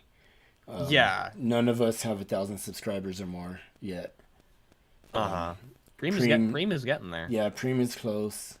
You're right after him, and then I don't even have 100 yet. But my channel had 100 subscribers before I became a musician, so I don't want to attribute that too much to my music. But yeah, and I've had my channel since like 2012, I think. So like I'm sure I have subscribers that people subscribed years ago and don't even know exist anymore. Yeah. Sure, same. Yeah. I don't remember when I first made. I think it was around the same time. I kind of want to look it up now. I know it's like right on my page on like about. I want to see how old my channel is. I think it's like somewhere 2011, 2012. 2011, March 9th. Yeah. Huh. I lied about my age. Oh, yeah. That's funny. Yeah. I don't know anybody that hasn't lied about their age online. Yeah. I lied. I said I was 13. Because I've been saying I'm like 38, but I'm 58. You see all that gray. Yeah. Anyway, so next question, I'm gonna move on, and we're gonna go to. I guess that makes me 40 something. Yeah. Right? Oh, also, another thing I'm interested in: can you grow a beard? Can I grow a beard? Can I grow a beard? Yes, I can. You should. You should. Is it like this, or like is it light? It's mostly chin beard. It's like a goatee kind of thing. I could send you a picture of my out of control beard. Hey, maybe DM. that could be the DM it to you. the start of the selfie channel. Yeah. Let's see here. Keegan Jesus Clark Christ. with the beard. Oh my God. Oh Jesus. It was like horribly unkept as well. It's a mess. Fucking man bush. Dude, look at mine. Also, Mine is like growing on my cheeks up here, and like yours at least is shaved. It's not like it's not. all. I mean, I know, but it's like a certain length. Oh yeah. Mine was all I haven't shaved gangly probably. I shaved the last Mine time I was- cut my hair. Mine was. I'm trying to find the most flattering picture. Okay. Here's a good selfie, I guess. Me in San Francisco. I also had more acne. There we go. There, I sent one. Big ass bush underneath my chin. Oh wow, that's a pretty long beard. That's not Yeah, bad. yeah. That's not bad. Thank you. Yeah. Thanks. I think you rock it too. You should go for the bearded look. Thanks. You never know. Some people are attracted to beards. Fair enough. With the beard, I never liked. with the beard, you kind of look like one of my old coworkers. Really? Yeah. Really? Yeah. It's fun. Nice. Yeah. All right. I never liked. You never liked having a beard. I never really liked it, but I could see trying it out again. I don't know. It's also like an OCD obsession with shaving. That clean feel. You could grow a beard and get a Harley and just like ride a motorcycle. Yeah. Just imagine you could mod it up to be like a cyberpunk motorcycle. Yes. I don't ride at all. I've never ridden a motorcycle in my life. But Really? Jesus Christ, that would be awesome though. I wish there were more cyberpunk helmets out there, but there just aren't. There are helmets that look like there are masks that look like helmets, but there aren't real cyberpunk helmets. Oh yeah, you definitely can't get on a bike with that. I mean, you could, but you'll die if you fall.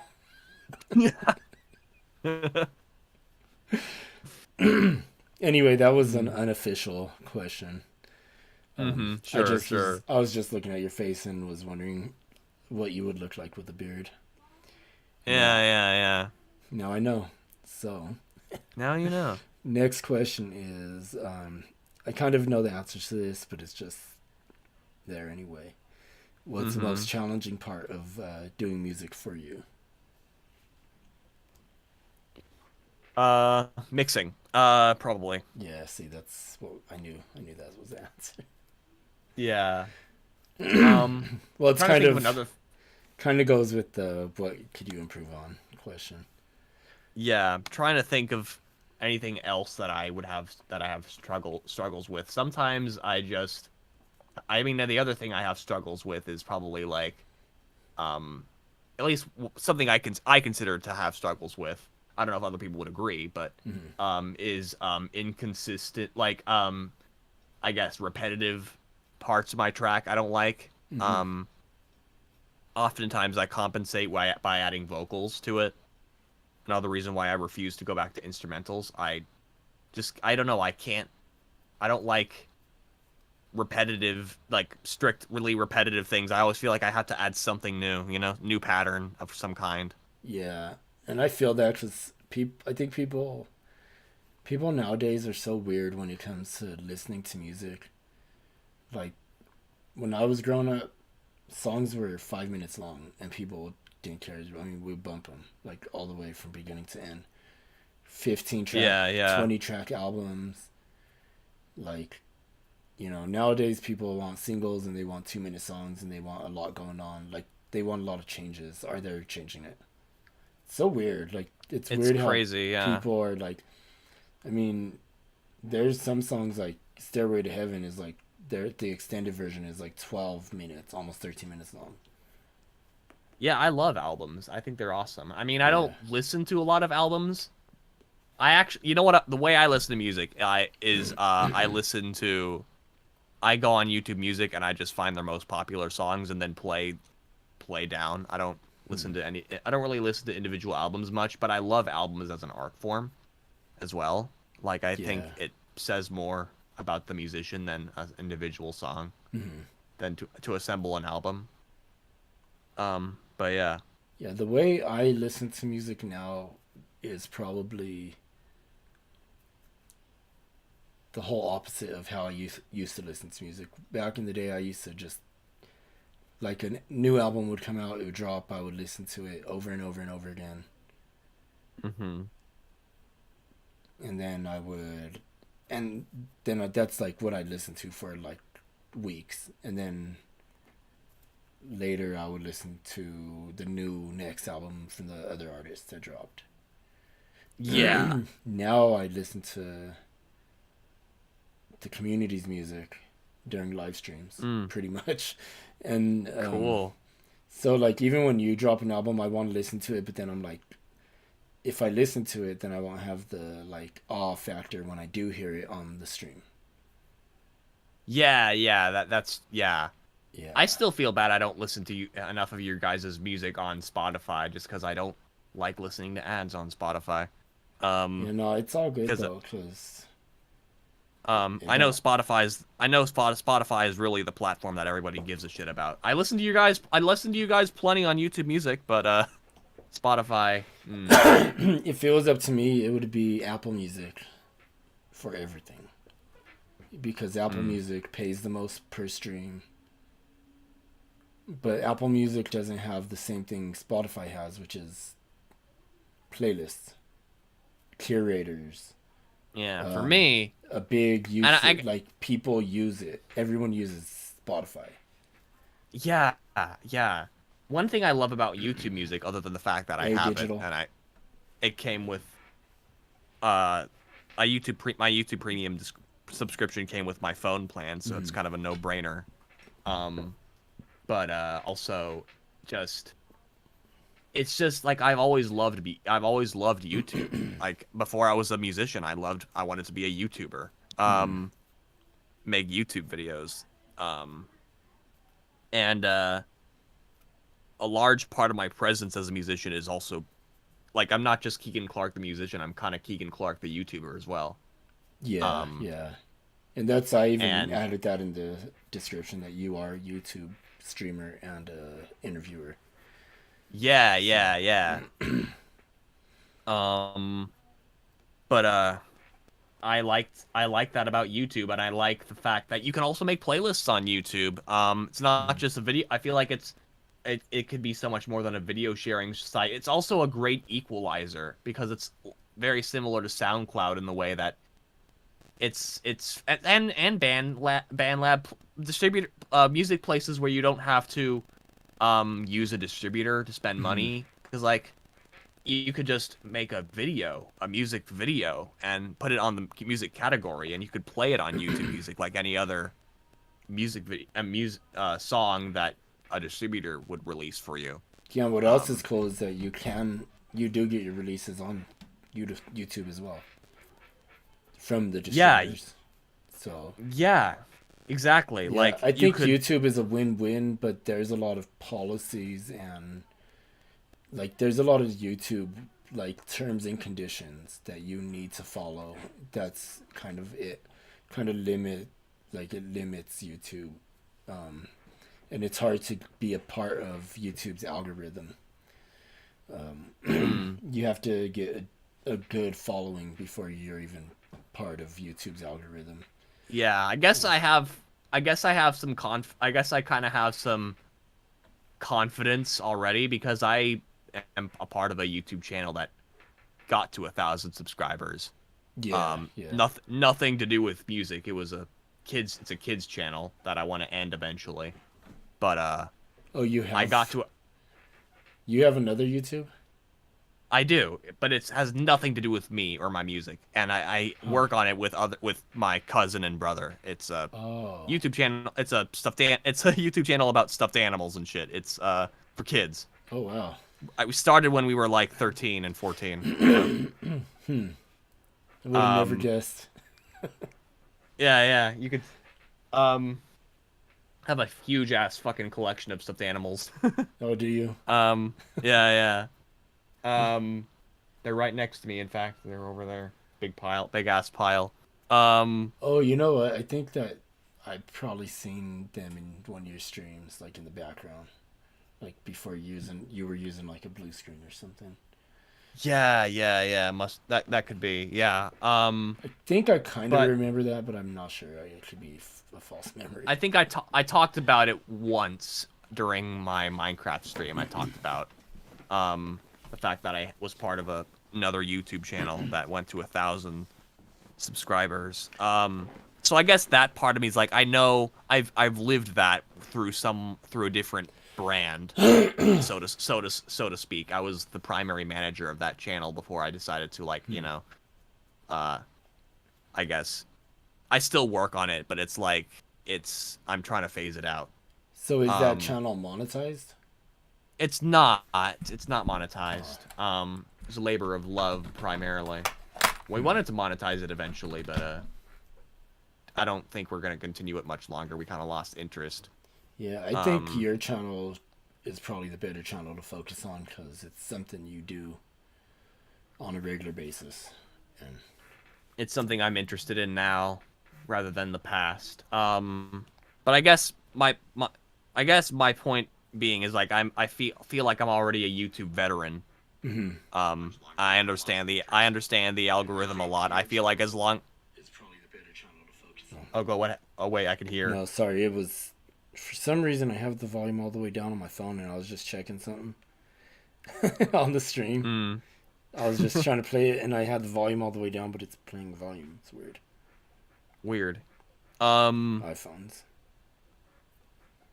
But yeah, like I feel like part of the reason why I'm like I want to try YouTube is because it's the website I'm most familiar with, number one. Number two, I was popular on YouTube and I was never popular anywhere else.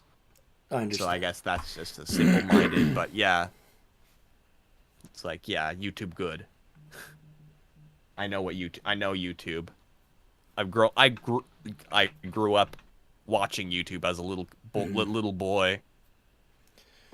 All right, so next question I'm gonna go to is, what made you want to do live streams?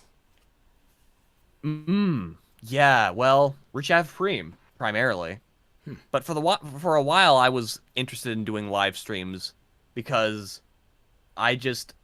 there's a lot of reasons. I wanted to make live streams, but I didn't know what to live stream about. But then I saw Rich Preem, and I was like, that's a cool thing to live stream about. Since I'm a musician, I might as well do that. My mom live streams. Oh, really? She plays her original folk songs on guitar. She's Tiffany TLC Music on YouTube and Twitch and a lot of other platforms. So I kind of learned, and she started live streaming before me, and I ended up using. That's the reason why she uses Restream, so I used Restream. And I ended up simulcasting on YouTube and Twitch because that's the whole point of Restream is I could simulcast.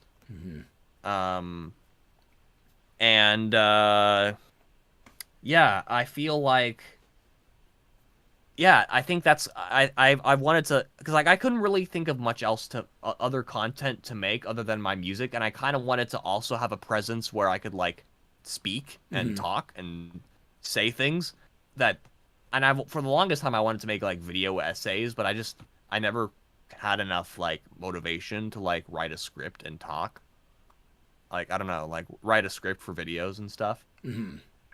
And before I was a musician, I've also wanted to be like I wanted to be like almost like a video essayist about politics and stuff. I don't know, like other things, other topics that I feel like, or like topics about like, I don't know why certain aspects of culture are the way they are, shit like that. like why one fucking idea I had. This is kind of funny, kind of like a satire type of video essay that I never ended up making about I don't know if you watched. Have you ever? Did you ever watch Thomas the Tank Engine? No, I don't think so.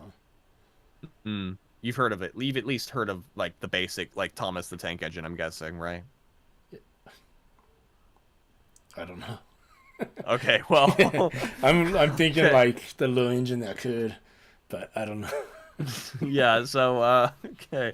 I think I might be a But little yeah, too old for that. yeah. I watched Thomas Tank Engine growing up, and that's the primary reason why I was like obsessed with trains growing up. I was a trains kid. I went to the California State Railroad Museum with my parents, and one of the things I was legitimately upset about is like, why aren't there steam engines anymore? I miss steam engines. Why aren't there steam engines? I'm so upset. They're boring trains now. These look so much more boring. But it's like, when in actuality it's like, it's funny, like I learned to love all these steam engines, but in actuality, like, I mean, I don't think there's any malicious. Obviously there's nothing malicious about Thomas the Tank Engine, but it's an interesting concept that in the show, they kind of vilified diesels and newer trains and engines, which is interesting because it's like objectively diesels and electric trains are better for the environment than steam engines, but I always grew up. I was in Thomas the Tank Engine, like, kind of antagonized these anthropomorphic trains that were diesels, and because they're making them mean and shit, like, I'm gonna replace you, I'm superior kind of thing. And yeah, I do know Thomas the train or the tank engine, but I looked it up and I do know from the picture, but there's actually a YouTuber named Jordan, something with the P, I can't remember, but he does like takes these little kid coloring books and like turns them into something horror, like gory Oh my God. and crazy.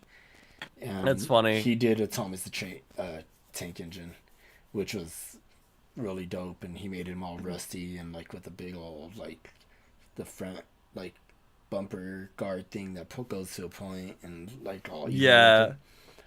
So that was cool. That's great. I know Thomas the Tank Engine has like kind of recently been like memeified and joked about online, which is funny.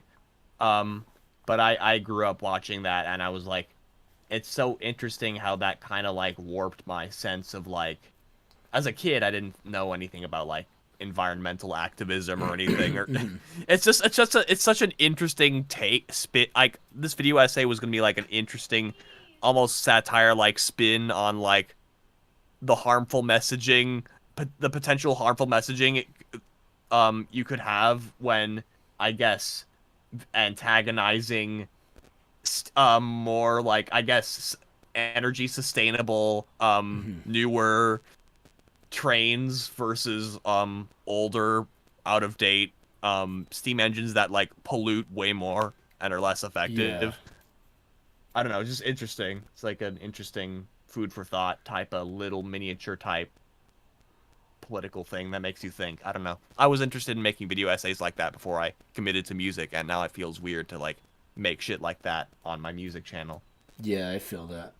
I always wanted to do YouTube as well and do something, but I wasn't sure what. Like maybe something with cars, maybe something with something, and I just never knew what, because I didn't know how to like get a hold of cars to do videos on, and like I'm not like a great mechanic, so I'm not gonna like go and try to do like how to fix this on a car, because nah, I'm not gonna try that. I always wanted it to do something with cars, but in reality I should have just wanted it to do something with music like I do now.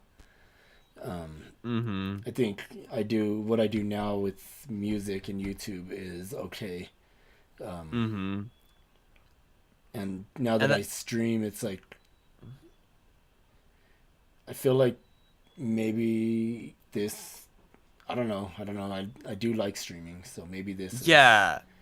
Another reason why I wanted to get into live streaming but I never got into I never did this is like I watched a lot of like political streamers where they, I guess it's similar to like they debate random fascists or Nazis online, but that was kind of how I was sucked in. But so do you ever I didn't really watch David Pacman? David Pacman. Yeah. No. What is he? Who is he? He's like a liberal. He's pretty left, and he does a lot of videos. He does a lot of live streams when they're doing like Senate stuff, or Yeah.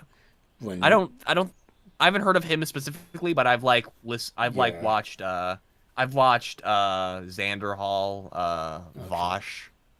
Yeah, I started wanting to do more live streaming when I started watching someone named Clayton Morris. He used to be on Fox News, but he's more moderate, and he just didn't like the views of Fox News, so he quit and started doing his own channel. And his channel now is called Redacted, I think, but it used to be called Morning Invest. And I started. Have you heard of like H Bomber Guy? Or like I watched Shark Zero, Destiny. Have you heard of Destiny? My daughter. Oh, that's. Yeah, actually, I have. David Pacman did an interview of Destiny once. Yeah. So, I don't watch Destiny, but he's one of the more popular ones I know. I don't really watch. See, I don't really watch any of that anymore. I started watching. That's fair. Live streams. It's like cool to be. It's like cooler news sources. It's like they know they could like tell you what's going on, except they're not some kind of. I mean, they are trying to make money, but they're not some kind of big corporate. They're not thing Fox with like an agenda. Or CNN. They're not Fox. They don't really have an agenda. They're just some laid back dudes smoking weed and telling you what's up, you know? Yeah. And then I started watching some live streamers who talked about crypto, because I got into investing in crypto and in some stocks, which I don't really do anymore. I hold like some crypto that I have, but I don't really I don't do the trading anymore. I just hold it in a wallet. And that's how I met Preem, actually, because I was watching a live stream about Dogecoin.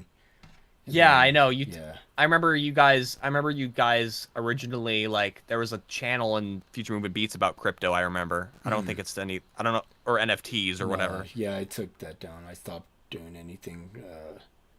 I noticed that. Yeah, I was kind of always like on the fence about NFTs because, well, there's a lot of reasons, but primary one is like how much that shit can, like, how much power that uses up, and like the climate implications for all that shit. Like and NFTs in particular is like it's an image, but it's like you could buy it. What? I don't know. It always seemed a little silly to me. Yeah, and I still own like some NFTs that are not really NFTs because they're fungible, because there's more than one copy, which is kind of it's so strange to me that it's like we're gonna call this an NFT, but there is more than one, so it is fungible. It's not non-fungible. And have you seen? Have you heard of Donald Trump's digital trading cards? Oh yeah, that was, and if you would have bought them when they came out, you'd be up like 200%. People are so weird. I know. People are so weird. Anyway, I want to move on to the next. Okay.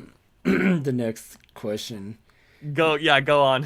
Which is, are you looking to produce tracks for other artists in the future? That is something I've considered for sure, for sure. I don't know. Like, it's not the next immediate thing I'm gonna do, but I thought of that.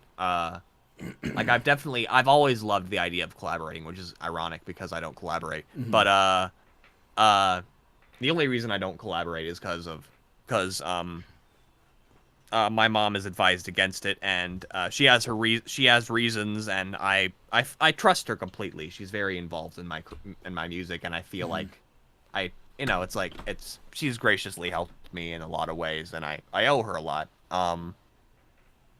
Um and yeah, like I don't want to pretend to know everything when it comes to legalities, but it's like just want to figure out like there's like a lot of different different different situational employment consideration. It's complicated as fuck, and but I we take all that into consideration when I consider collaborating with people. I want to do it right. It's not about trust, despite what I don't know. It's not about trust or anything. Yeah. It's just about like making sure that you're doing everything to the satisfaction of like I don't know the government or whatever. You just want to make sure all your bases are covered so you don't get in trouble with the IRS. Exactly. Yeah. Yeah. Exactly. Exactly. Yeah.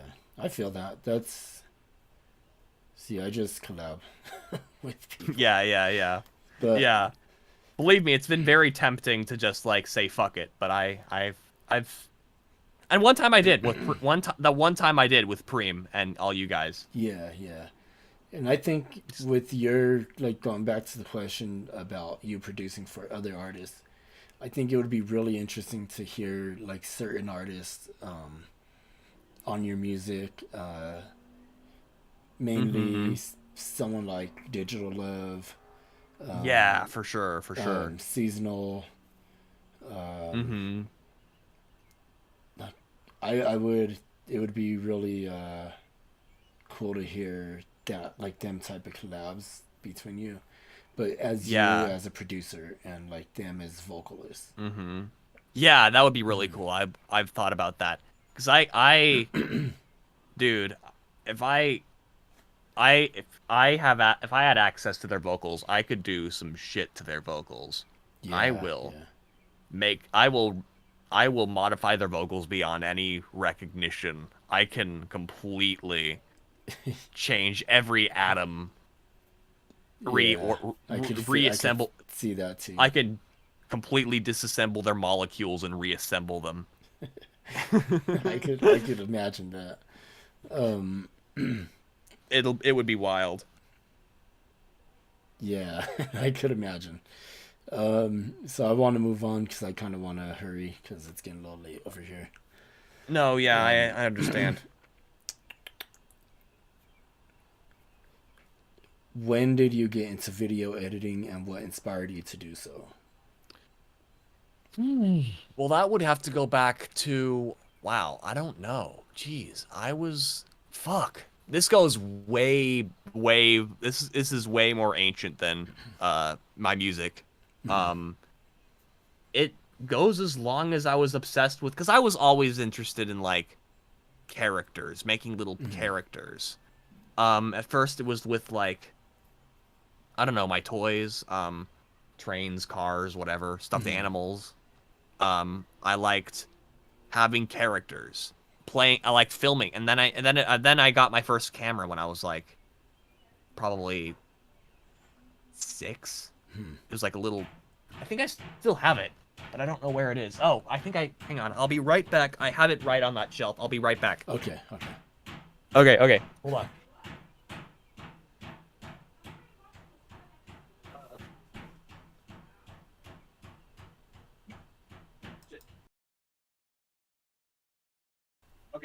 Okay.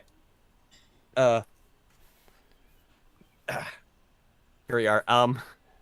Yeah, this is the very first camera I ever bought. I don't know if you can see it.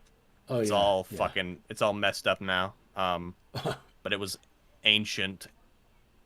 I don't even think it works anymore. Oh yeah. But looks kind of yeah, broken this on thing. the screen. Yeah, Like the it's kind of screen's falling popped apart. off. Yeah. But Did you say you used to do like stop motion? I did. Yes, I did used to do stop motion as well. Oh. I would just like take pictures with this thing, and then like move a Lego figure. Move it. I used to watch Lego stop motion videos constantly. They were my entertainment. It was basically what introduced me to, like, I don't know, violence and shit I shouldn't have been watching when I was that young. Language that I didn't understand back then. So did you ever watch Gumby? It's a really old cartoon. It's like there's a character, he's green and he's like tall, and but it's like clay. It's claymation. It's stop motion. Gumby. I don't think so. Gumby. I'm sure Preem knows Gumby. I watched Wallace and Gromit. Is that with like an elephant or a mammoth or something? No, it's like the man and the dog. Oh, okay. I'm thinking of something way different. Fuck, what happened to that tab? Oh no. Oh god, what? Did I unplug my computer? I think I unplugged my computer while trying to... Oh. Fuck. Oh no, I've unplugged my computer. Oh, your computer is a laptop though, right? Yeah, my computer is a laptop. Does it die fast if you unplug it? It's a pretty fast. It drains pretty quickly, but Oh yeah, mine goes pretty quick too. Oh yeah, Rob Snow knows Gumby. So does Preem. Cool. I think I also closed the tab. There it is. Okay, my bad. There's the tab. Okay, Gumby was dope, and he had like a little horse friend that was red. Can't remember the horse's name. But, cool. Yeah. But yeah, at first I used when it came to video editing, I used like Windows Live Movie Maker. I still have it. I had to like to still have it. I had to like, I think, pirate it. But I still have it. I still have it. I don't use it very much anymore, but sometimes I still use it for like you know, have you seen like my I'm sure you've seen I'm a Robot? That animated thing. I use it to do like mouth frames. So I still kind of do stop motion in that regard. I draw mouth frames and then, you know, make them talk like in Movie Maker. It's a lot more convenient to do that than in Premiere Pro, I found. Yeah, you should definitely check out Gumby. I think you'll think it's pretty cool. It was pretty cool. Yeah. But just like I was like, yeah, videos were my thing, like making plush videos, making Lego stop motions. And that was how I learned video editing, was like making those child friendly little videos. That's cool. So you just as a kid started off young and kind of really liked it. I started off very young when it came to video editing, and then kind of like I was already, I think, an adult. I started making music at like 19. Yeah, damn. That's like what, 4 years now for you? Yeah. I started making music at 19. And but I didn't really put them anywhere. Yeah. All right. Well, next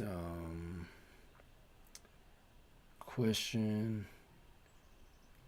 Oh, what made you want to introduce or interview other artists? Like, when did that become a thought of yours? Yeah. Well, it was kind of something I wanted to do because I didn't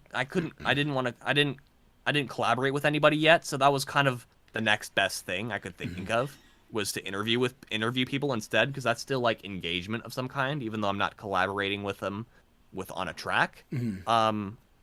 Interviewing them was something else I could do that isn't as complicated or legally, I guess. I think and I found it was pretty cool. I was just like, I don't know, like I think, because I'm not naturally like a very social person, but I think the pandemic has made me very social.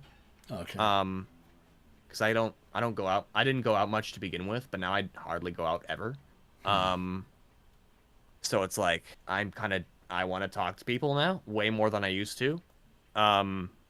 I used to be horrendously shy and introverted. I'm still an introvert, but it's nowhere near as severe. Like I could never have done this in a couple years back. I couldn't even text strangers without freaking out. Like I was very severely I had very severe social anxiety.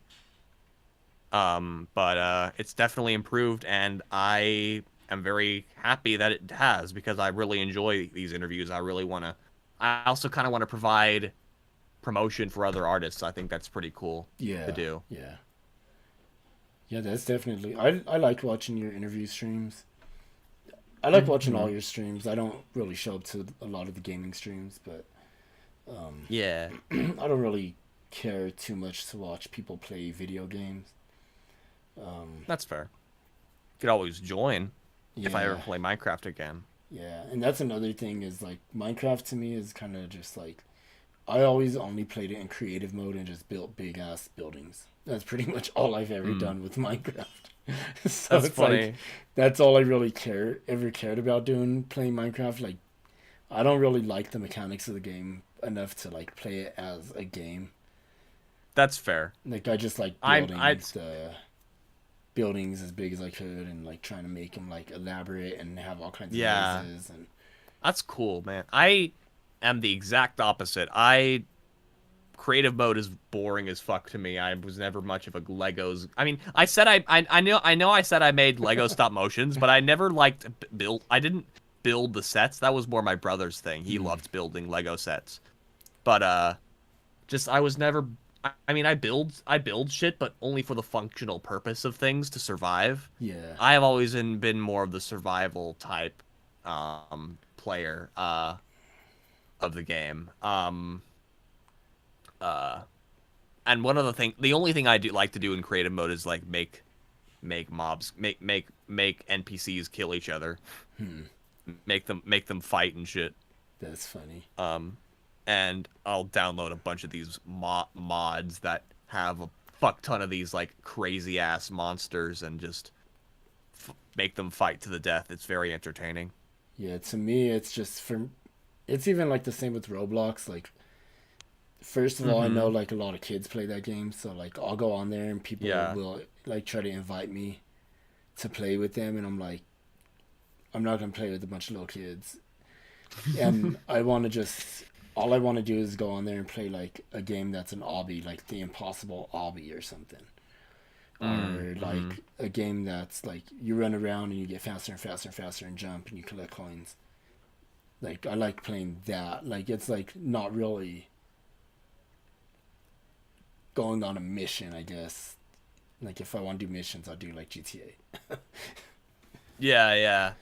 It's funny. I never played GTA or anything like that. Really? I'm not much of a gamer, period, with the exception of really like Minecraft and a few small Steam games, like Yeah. little tiny Steam games like speedrunners or I'm kind of the same way. Like I like playing games, but I don't spend a lot of time doing it because I feel like if I have time to play that Xbox, then I have time to do something different and better and productive. yeah. So like I mean the leisure part is cool. Like it's always fun to have like leisure in your life. But I feel like I get that out of making a beat Yeah, and not same. on BandLab. Yeah. Studio One. BandLab was that, like it was okay, but in the end it was like horrendous for me. I was getting mad, and I'm like, man, this is stupid, and what the hell. It was a fun experience, and I think the next time I do make a beat online, I think I'm gonna, or like on live, I'm gonna get like find another online DAW like BandLab Yeah. and do the beat. You like, should try Beatbox. I think that would be fun. I want to Yeah. try Beatbox. I think the next one I do, that's online, right? That's like an online DAW. Yeah. I still can't get over that. That's so weird. Online DAW. I know. It is weird. All right, so I'm gonna end the stream with this question here. All right. It's what's up with the name Aggressive Poncho? Aggressive Poncho. Okay, this is a interesting story here. So so it started as, of all things, a chess inside joke. So I like to play chess a lot. My dad played chess and I played chess. We had like this online computer game, Chess Titans, and it stopped updating. But I played a lot of chess as a kid. And I would put my pawns in a very specific position on the board. Like one is sticking out, the other's not. It's kind of a stagger, like a zigzag pattern, so they're all protecting each other. And I would call that my aggressive pawn show. Oh. It's kind of, and then somebody, a pun. And then somebody, I think my mom misheard me as like aggressive poncho. Oh, and then you. And then the rest is history. It's so funny because like I didn't even remember, like I think I was like, no, that's not what it is. But then earlier on, I was just like, I want to come up with a nickname for my account on chess.com. And I just randomly came up with Aggressive Poncho. I thought I came up with it randomly, but then I remembered that incident. I was like, oh. That's funny. Aggressive Poncho. Okay. Yeah, I've went through a lot of different like names. Like I used to go by Infinite Versatility, which is a mouthful. I mean, Abstractius Artemis is kind of just as bad. Yeah. But I keep it short. It's Abstract, which most people call me by Abstract. But I used to also go by Mugen, which is Japanese for infinite. That's cool. That was my like tag name, Mugen. So I used to be a tagger in like back in the day. Yeah, and I still like. Yeah. Yeah, and I still never. Oh, go ahead. Sorry. I still I still am very attached to the name Aggressive Poncho, but I never really thought I didn't really want to do it for like, I don't know, like a music artist name. I kind of wanted to do my real name. Yeah. I don't know. Your name like, just sounds like a musician name. I've been told that. Yeah. My name is pretty rare, so yeah. That's pretty cool. Like I didn't feel like I needed to come up with a new name or anything. It's a fairly unique name, Keegan Clark. Yeah, I remember that song you made that has like talking about Aggressive Poncho, and then you saying like going by your real name and then throwing some threes instead of E's. Yeah. I came up with a lot of ideas, but it's just Keegan Clark. Yeah. Yeah, and in high school I used to go by Stevloke G, which is like the first four letters of my name, and then Loke. Yeah. Like crazy, and then G as in like gangsta. Yeah. But back then I was like living up to that name, and nowadays I would not try to live up to that name. Like I'm not gonna try to do nothing stupid like I would when I was 16, 17. Right. Yeah. Then I came up with the Abstractius Artemis in like 10th or 11th grade. Because I used to draw like a lot of abstract-y type art. Yeah. I still remember your first art for Abstract Noise. Oh yeah. That was like what I have it on the canvas for Spotify still. Yeah. I thought that was really cool when I first listened to your first version of Abstract Noise on Spotify. I was like, damn, cool song and cool cover. Like, wow, cool. And all around. Yeah, that song was fun. That song was fun to make. Yeah. And it went through a bunch of different It's still my favorite song by you, I think.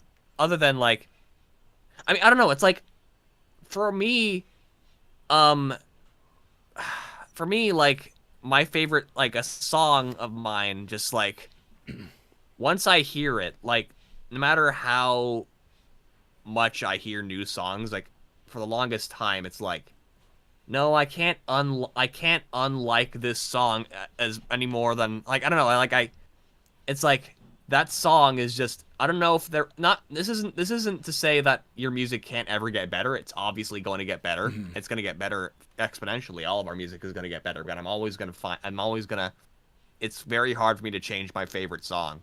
It's kind of like it's an iconic song. It's exactly kind of like my "Sing for You" is like my favorite song. I feel like it's the best song that that reflects me the best. I feel like my favorite song of yours is probably "I Got It," and it's because of the beat. I just love that beat. Yeah. Yeah. So I feel the same. It's like the most. When your new songs do come out and I do hear them, I appreciate them and I do like them. But it's like "I Got It" is like gonna always have that top spot for me. Kind of like with Preem. Preem, my favorite song by Preem is and will always be "Gone Fishing." It was his first release. That was like a rap song. Yeah. I really love the video he did to it with the dude. Yeah, I loved that video as well. With his face on the painting of the guy fishing. Yeah, yeah, and like those are like that song to me is like an iconic song for Preem. And my favorite Rich Ave Preem song is "Green Light." Probably, it's a vibe. Yeah, and I think Neo Cortex is like right up there for me with "Gone Fishing." Preem just goes off on that song, like. Yeah. Just like the rhyme schemes, the words, it's like he just knows all these crazy words that a lot of people don't know, which is so dope. And it's like the way that his wordplay is so tight on that song. Yeah. But right on. I think I'm gonna end the stream because I'm getting hungry and Yeah, "I Got It" is legendary for me. Yeah. Yes. It's like one of my earlier songs that was more like hip hop oriented. Yeah, and with that being said, I'm gonna put this on the end screen for the stream. I'm gonna play a song, which is gonna be "I Got It." Hey, nice. Just because talking about it, perfect to end the stream with. So everybody that was here, that's been here, that came in, shared their energy, shared their thoughts, had some laughs. Thanks for coming by. I appreciate it. I appreciate it as well. Thank you for coming through. I appreciate you, Keegan, for doing this, for agreeing to do this. I think it was really cool. It was Couldn't pass it up. I'm glad that I did this. So now. Yeah. One question I wanted to ask you that I wanted to say at the beginning. Oh. Are you gonna do this? Are you gonna do more interviews, or is this the only one? I might. It depends. It's hard to do interviews of people you've done interviews for, because then it's gonna be kind of redundant. Yeah. So I think maybe like if an artist reach out to me like privately, or maybe I might reach out to an artist privately if I feel like I feel like that artist has been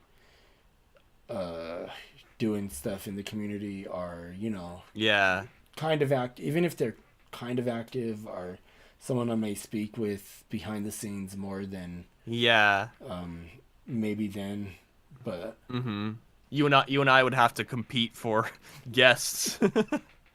Yeah, and I think I might do more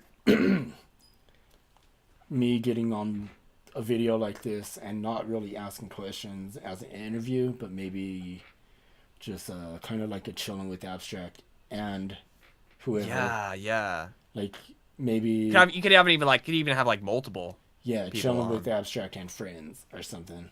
Yeah, I'd love to be on one of those at some point. Like, yeah, that'd be cool. Anyway, yeah. Right on. Yeah, so there may be more interview streams coming. There may be more just chilling with the community on YouTube. I think that would be more like fun for me. Yeah. I mean, I liked the interview. It was fun. It was cool. It was good, like getting to know more about you. Yeah. And getting maybe somebody in the future will see this and get to know more about you. Maybe they want to know. Yeah. Yeah, I appreciate that opportunity for sure. Yeah, so this has been fun. I'm gonna end it here. I'm gonna start playing. I got it. And, All right. We'll talk later. Peace. Peace.